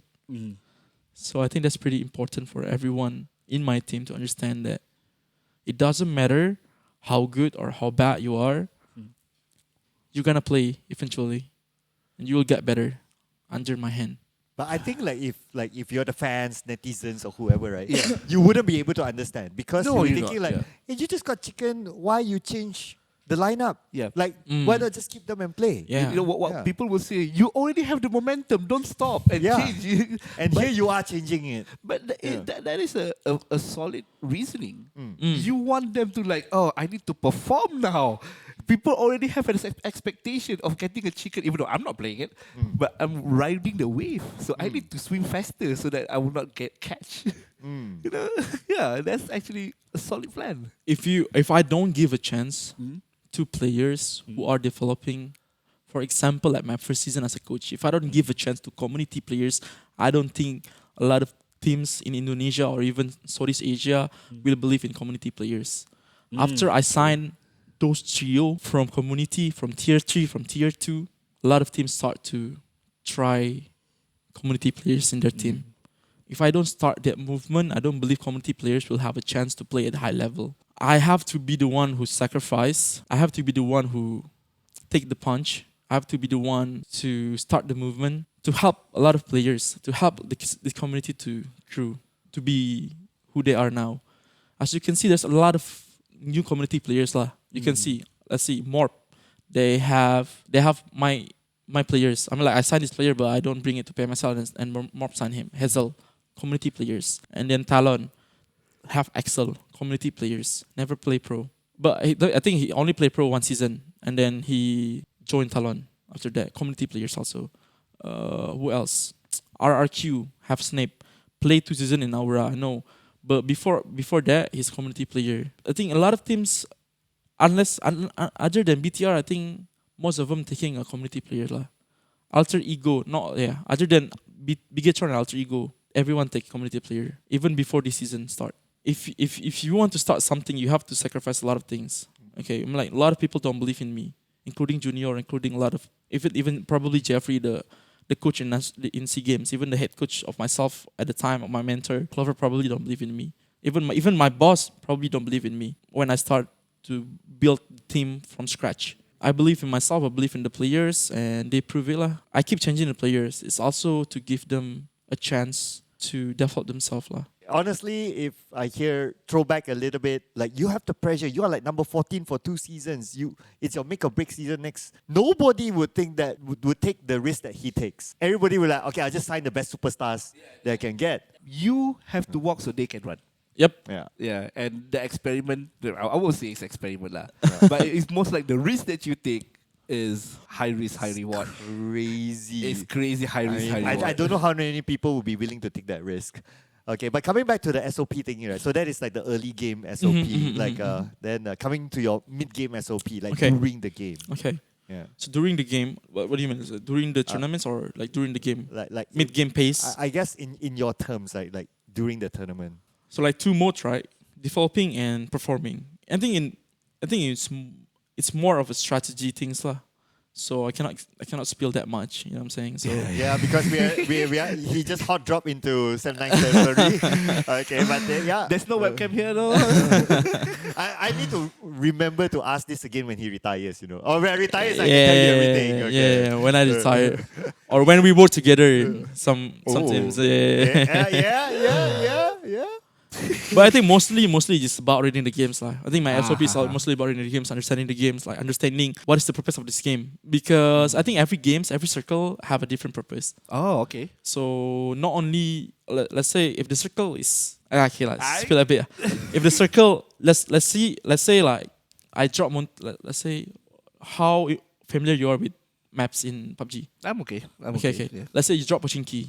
You're dropping in the middle of the map, right? Yeah, it's like that. Okay. And then the circle goes, let's say, top north. Let's say like go north. Okay, like in the middle part is north of Rozok.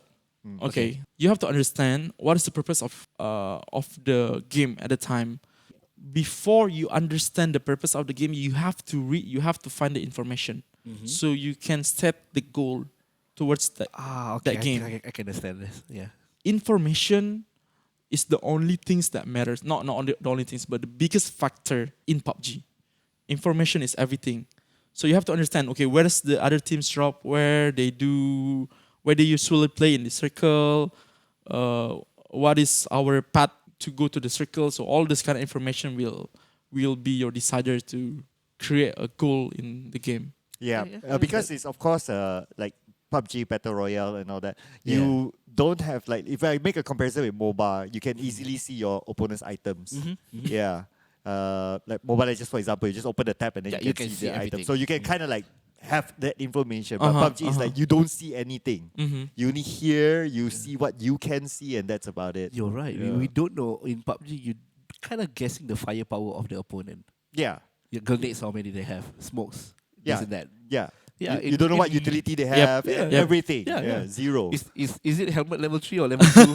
Like if you are far away, I don't think. It's almost impossible to see. Almost impossible to see. Yeah. So I guess that's a little bit more technical in the middle SOP, right? So how about post game SOP? Post game SOP. Okay. So I keep changing this strategy because it's different players, different approach. You did say that before, Yeah. So if my players are youngster, I think I try to keep the pressure there all the time, even in tournament. For youngsters. Yeah, because there's no way we can perform if they cannot accept the pressure, right? So the pressure need to be there all the time. So I'm willing to sacrifice tons of tournaments for the bigger one. Type of smaller tournaments? Smaller tournament, yeah. So in smaller tournament, I'm going to put them high pressure all the time. Okay. So when the big tournament comes up, they're ready. Okay. So you keep pressuring them? until it's like at this point this is the norm. Mm-hmm. Yeah. I don't know. I mean, we will of course circle around again, right? When I say this, right? But the observation is that I think a lot of these players, again, if they get pressured, then the next thing they'll do is like, I don't want to play, that sort of thing, or transfer me somewhere else, or start looking for another team because this is just too much for me and all that. But yeah, we will of course come back to your Mamba mentality that you mentioned about. Let me just add on a bit to that. Yeah. For people for someone like him to put pressure, it's not putting fault. It's just pressuring. It's not like, oh, this is your fault. I think if people are pressuring in that kind of sense, people will just chow from that place. Right. Yeah. If it's a criticism, I don't think that people will just run away. So I appreciate what you said, but the way that he explained is a bit more tougher than everyone else. Yeah, it's really the way of how you deliver the message. Yeah. Do you think so? You seem to have like a thought there. Yeah. Yeah. Tell us. I'll do everything to keep the pressure there, whatever it takes. So blame them, then probably criticize them. That one is fine. It's not making them a problem. Example, how do I make this Melayu senang sikit? Buatkan masalah yang tak ada. Oh yeah, that's impossible, man. That's Yeah. impossible. It's only by mistake. It's impossible. I blame them because no reason lah. Yeah. That's why Yeah. you are not doing that. So that's why they are not going to leave, because they say, yeah, that's true. I did make that mistake. Yeah, for sure. Okay, that's impossible for a coach to blame someone because they don't make mistakes, right? It's impossible for a coach to. I mean, like what? Yeah, I mean, you cannot put someone on, on pressure if they don't have, if they don't need that. You know what I'm saying? So yeah, I think it's impossible for me. In your setup, your coaching setup, do you have like a good cop, bad cop setup? Oh No. bad cop. Bad cop. Okay. No. I don't believe that. All right. I've tried it. It's impossible for me. I'm always try to find a new strategy to approach my coaching style. Okay, To approach player, to approach the game. I always try. I've been in the scene as a coach for over 1.5 years. I've tried a lot of things, and I think it doesn't work that much. The It good doesn't cop, bad help. cop doesn't Yeah, work. It doesn't work.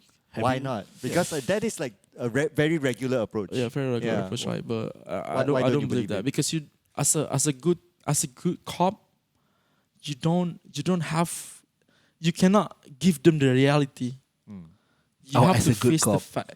You have to be true to your players. You have to be real to everyone in the team. I think that's part of our culture. You cannot sugarcoating someone lah. Right. Even though if like, okay, you're the bad cop, okay, you're the guy that give the reality, and your assistant, who is Rhapsody now, right? He becomes the good guy. No. Because like it's okay lah, that kind of Nah, guy. nah, You don't do cannot. that. Cannot.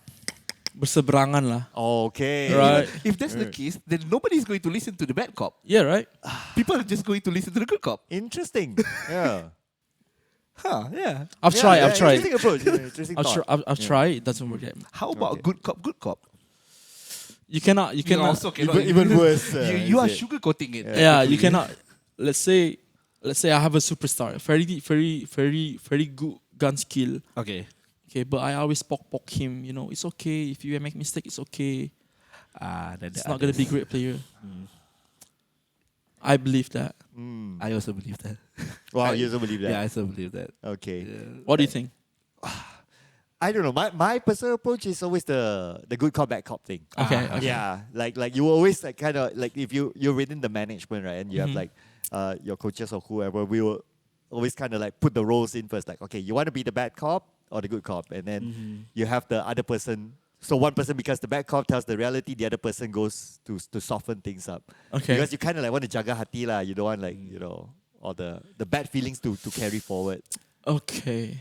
For me as a player, I think I realized a lot of things when I finished my time as a player. I realized that a lot of coaches that I used to have, they are, even if whatever they say to me, it's hurtful or hurting myself, hurting my heart. I know mereka lakuin itu untuk bantu I lah. to grow as a player. The intention is to grow. Yeah. Okay. Itu whatever they did is bukanlah suatu hal yang untuk kita jatuh lah. Yeah, It's for us to rise up. Bantu kita untuk develop as a player. Punya karakter. Kalau misalnya mereka, let's say lah, my first coach, and Truth, dia tak bilang untuk pergi kampung je, tak usah lagi main PUBG, I'm not gonna be here, man. Oh, wow. And that's probably the softer way of saying it. Yeah, already. yeah. Like the reality, the actual way may be different. Maybe be more like in your face. Yeah, he told me that motivate me lah. Okay, I don't want to go home. I want to be big. You invite me here. I quit school. I want to be better. I want to be great. You told me that I'm gonna work my ass off. Man. Yeah, that's the mentality that players need to have. If you want to be great, you have to do that. Kalau misalnya at the time, I was like, okay, I'm gonna go back kampung. Okay, fine. Fuck it. Then I'm not gonna be here. I'm not gonna talking to you guys. I'm not gonna win the gold medal. I'm not gonna be playing at the Asian Games. You know what I'm saying? You have to sacrifice a lot of things because a lot of people mereka cakap hurtful comments toward you is not to hurt you. It's to build you up. I think that's the mentality that you need to have as a player.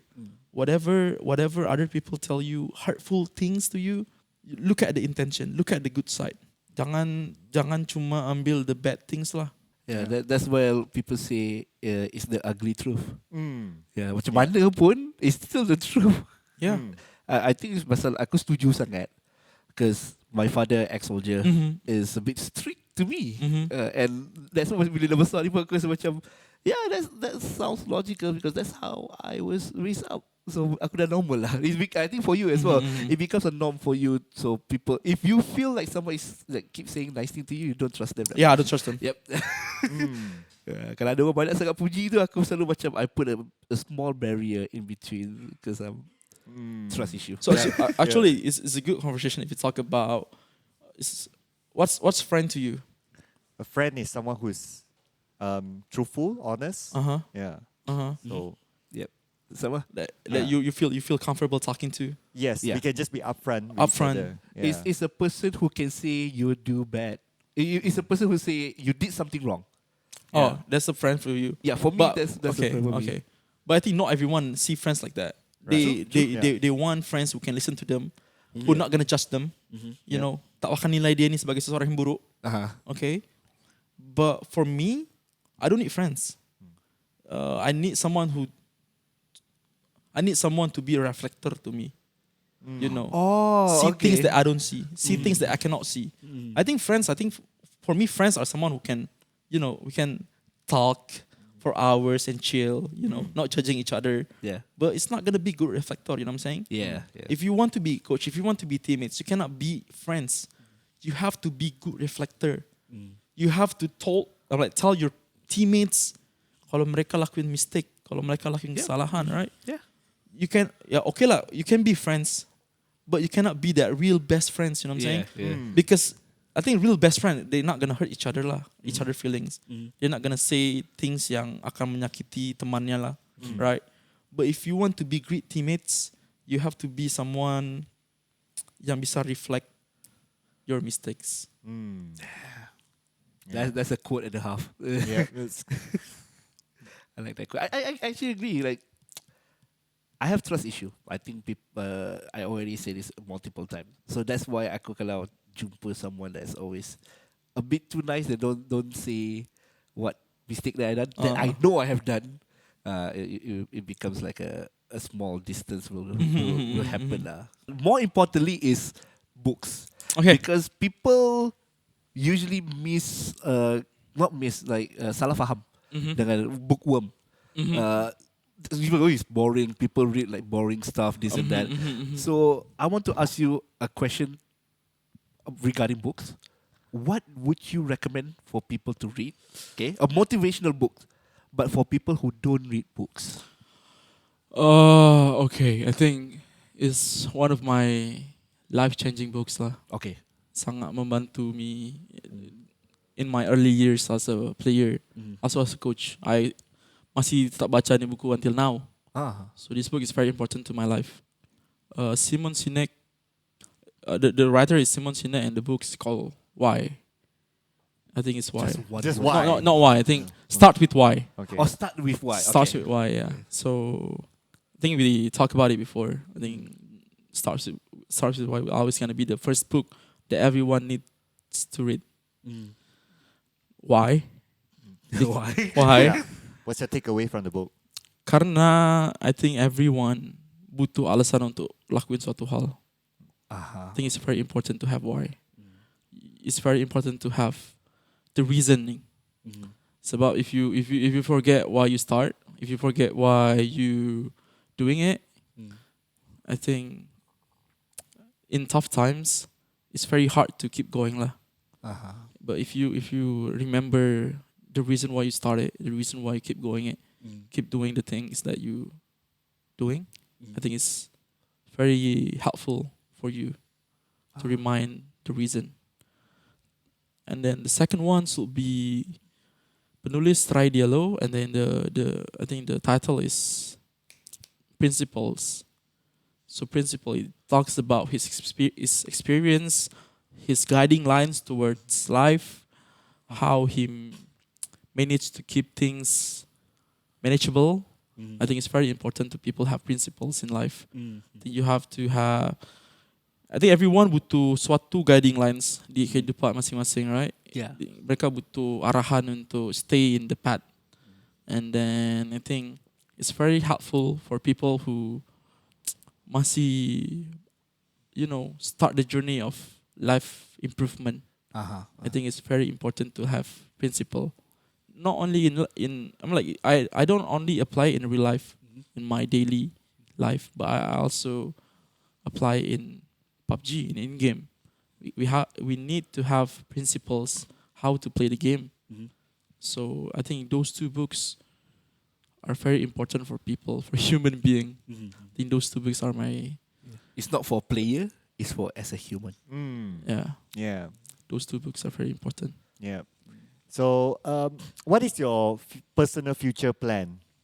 Too hard. My end game probably we shared a lot of story before. You told me that your end game is gonna be someone who can bantu orang in educational purpose, right? I think it's the same for me. I think I want to be someone who can help a lot of people in educational way lah. I want to be someone who can teach others about anything lah. What do you guys call it? Docent, lecturer, all those kind of stuff. I think it's going to be or motivational speaker. Yeah, all those kind of stuff. I think in the next few years, I'm gonna be someone who works still in this industry in esport, but probably not only in PUBG Mobile, but also in more general things. So nak pergi lagi luas lah. Yep. Not only that, not only coaching, not only playing. What would that be? What role do you want to play in the bigger piece? Okay, my dream is to be GM for sure. Right. So I can help a lot of teams, a lot of division. More like tukar pikiran with other manager, tukar pikiran with other players. Try to help them, try to fix their problems. Also, I think that's in the next few years. I want to be in that level. With Boom? Probably. I don't know. Not sure because from my perspective, the best general manager that I ever worked with is in Boom. Okay. Why? Okay. Helped me so much as a player, as a person. Dia sudah di scene since like 10 or 9 years ago. So dia memang grew up with this industry. Jadi memang since day one he's been there. Pengalaman dia tu lebih dari siapapun di Indonesia lah, from my experience, from my perspective. Sebab dia kan GM, dia tak hanya tumbuh dengan satu team, satu divisi, but he works with a lot of teams, a lot of division, right? Not only from one game or two games, works with over like 4 or 5 games at the same time. Jadi his experience is very helpful not only for me as a coach or as a player, but also as a person juga. Because we need to understand human, and it's very hard to understand human, right? Like we talked about. He already met a lot of people. Not dozens, but probably hundreds of players, esport players, real esport players. Dia bisa bantu not just me, but my teammates also, my coaching staff also.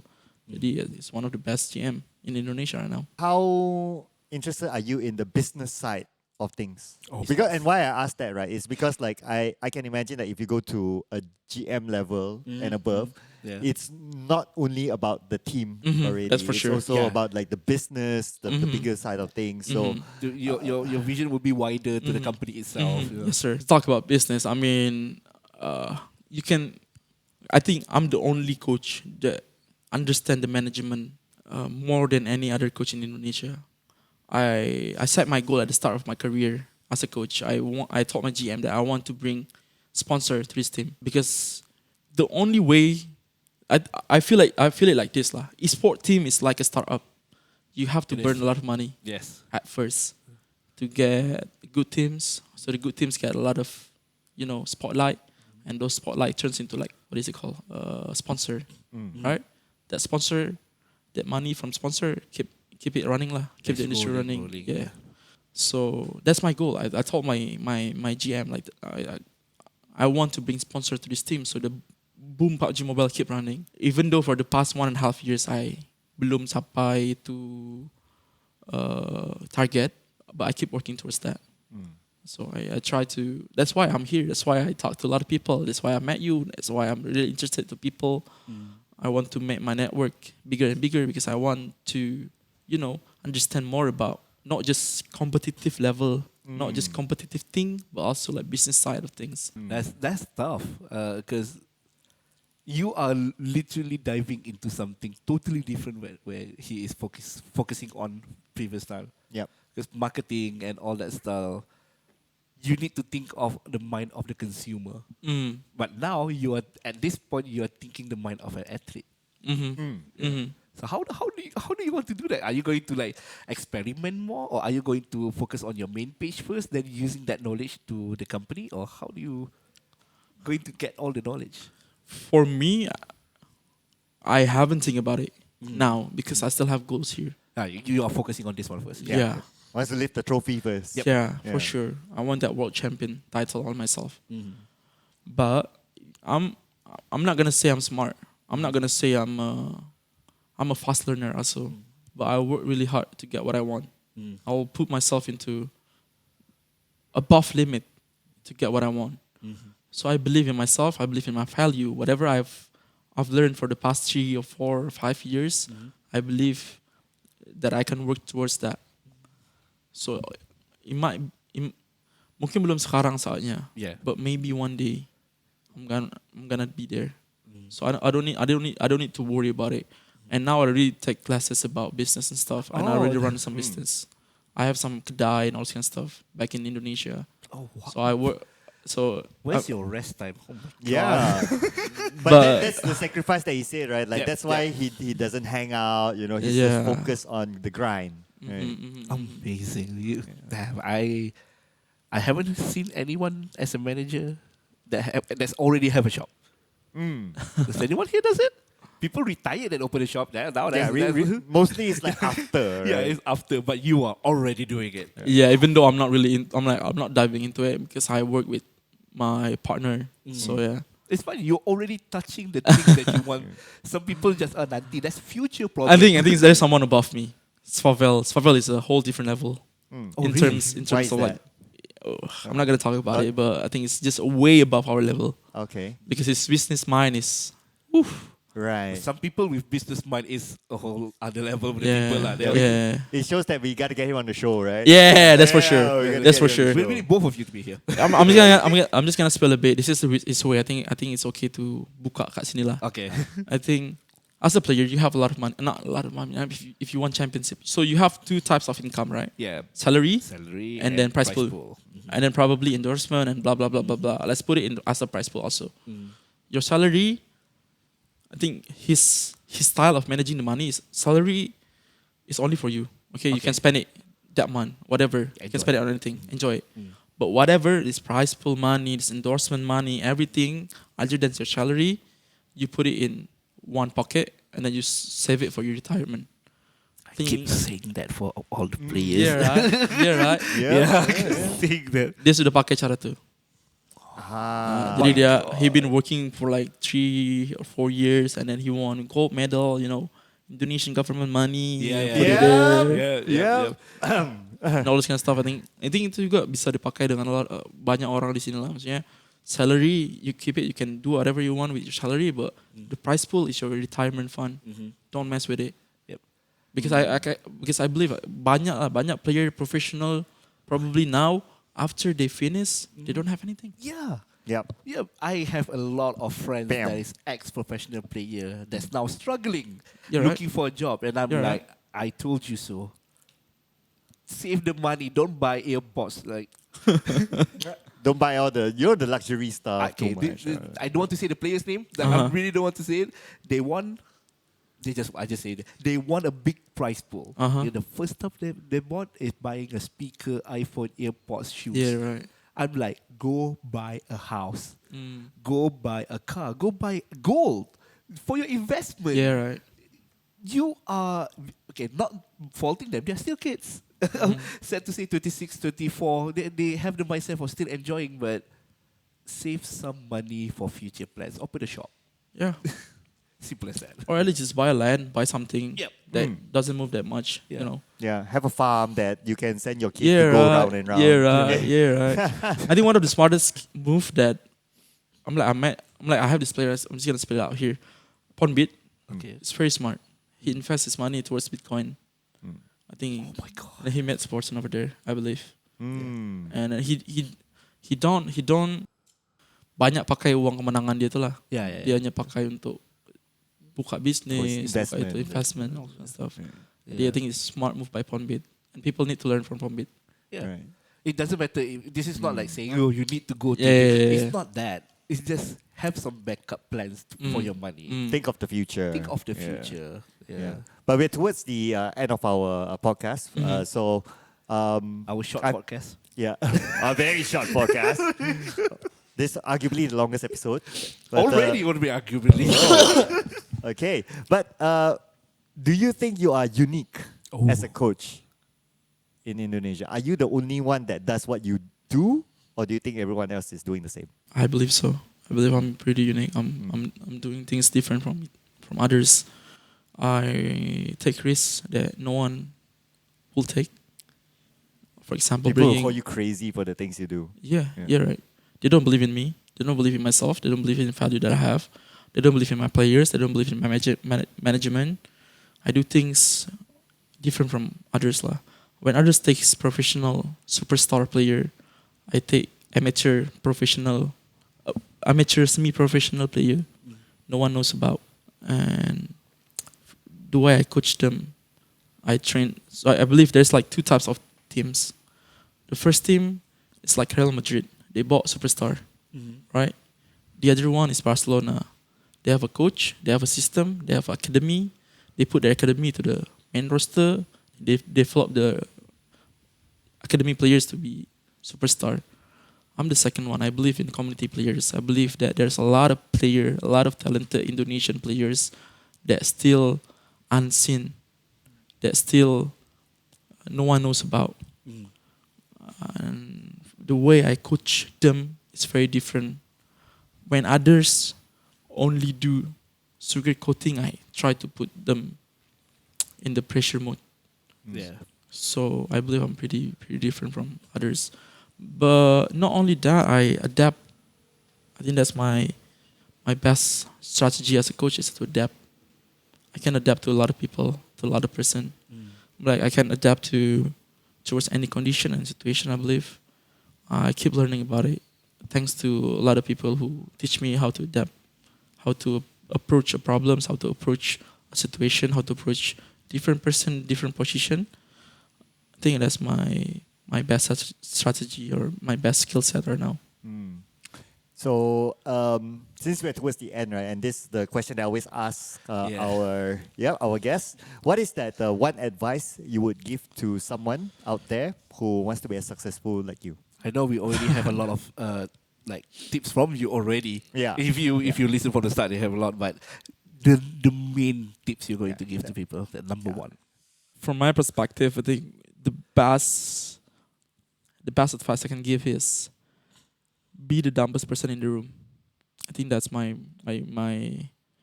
unique skill set that I bring every single time I masuk dalam sebuah ruangan when there's a lot of people. I try to be the dumbest one because if you're the dumbest one, you want to learn more, right? You want to listen more to people. Okay. I think that's the best advice I can give because I believe a lot of people they have their own how to say, something that they pegang teguh lah. Suatu kepercayaan keyakinan mereka. The principle there. But sometimes you have to learn more about others. Sometimes you have to listen more about others so you can learn about them. I think that's the biggest advice. As a player, you need to be the dumbest person when you're practicing. And when you're in tournament, you have to feel like you're the best of the best. So when you're in practice mode, you have to learn more and more. Listen more from your coach, listen more from your teammates, listen more from your manager, even your boss, whoever around you, you have to listen more and filter it. And when you step in like on the court, in the venue, when you hold that phone or hold that mouse, as a professional player, you have to feel like you are the best player in this universe. No one can beat you. You have to feel like that because you can have the confidence. I think that is the advice I can give. Wow, that is deep. That is really deep. Yeah, and there's a lot of value to that, right? Like when you become the dumb person, you tend to be a bit more curious. You want to ask questions. You want to know more about things, and you add to your own knowledge, right? Humble yourself as well. Yeah, and I think that it really takes some part of a person to be able to do that. Yeah. Man, I feel like that life advice can be on a t-shirt. Oh. On a new t-shirt? Yeah, but a new t-shirt. But the word is out of context. It's a bit weird. Be dumb. Be dumb.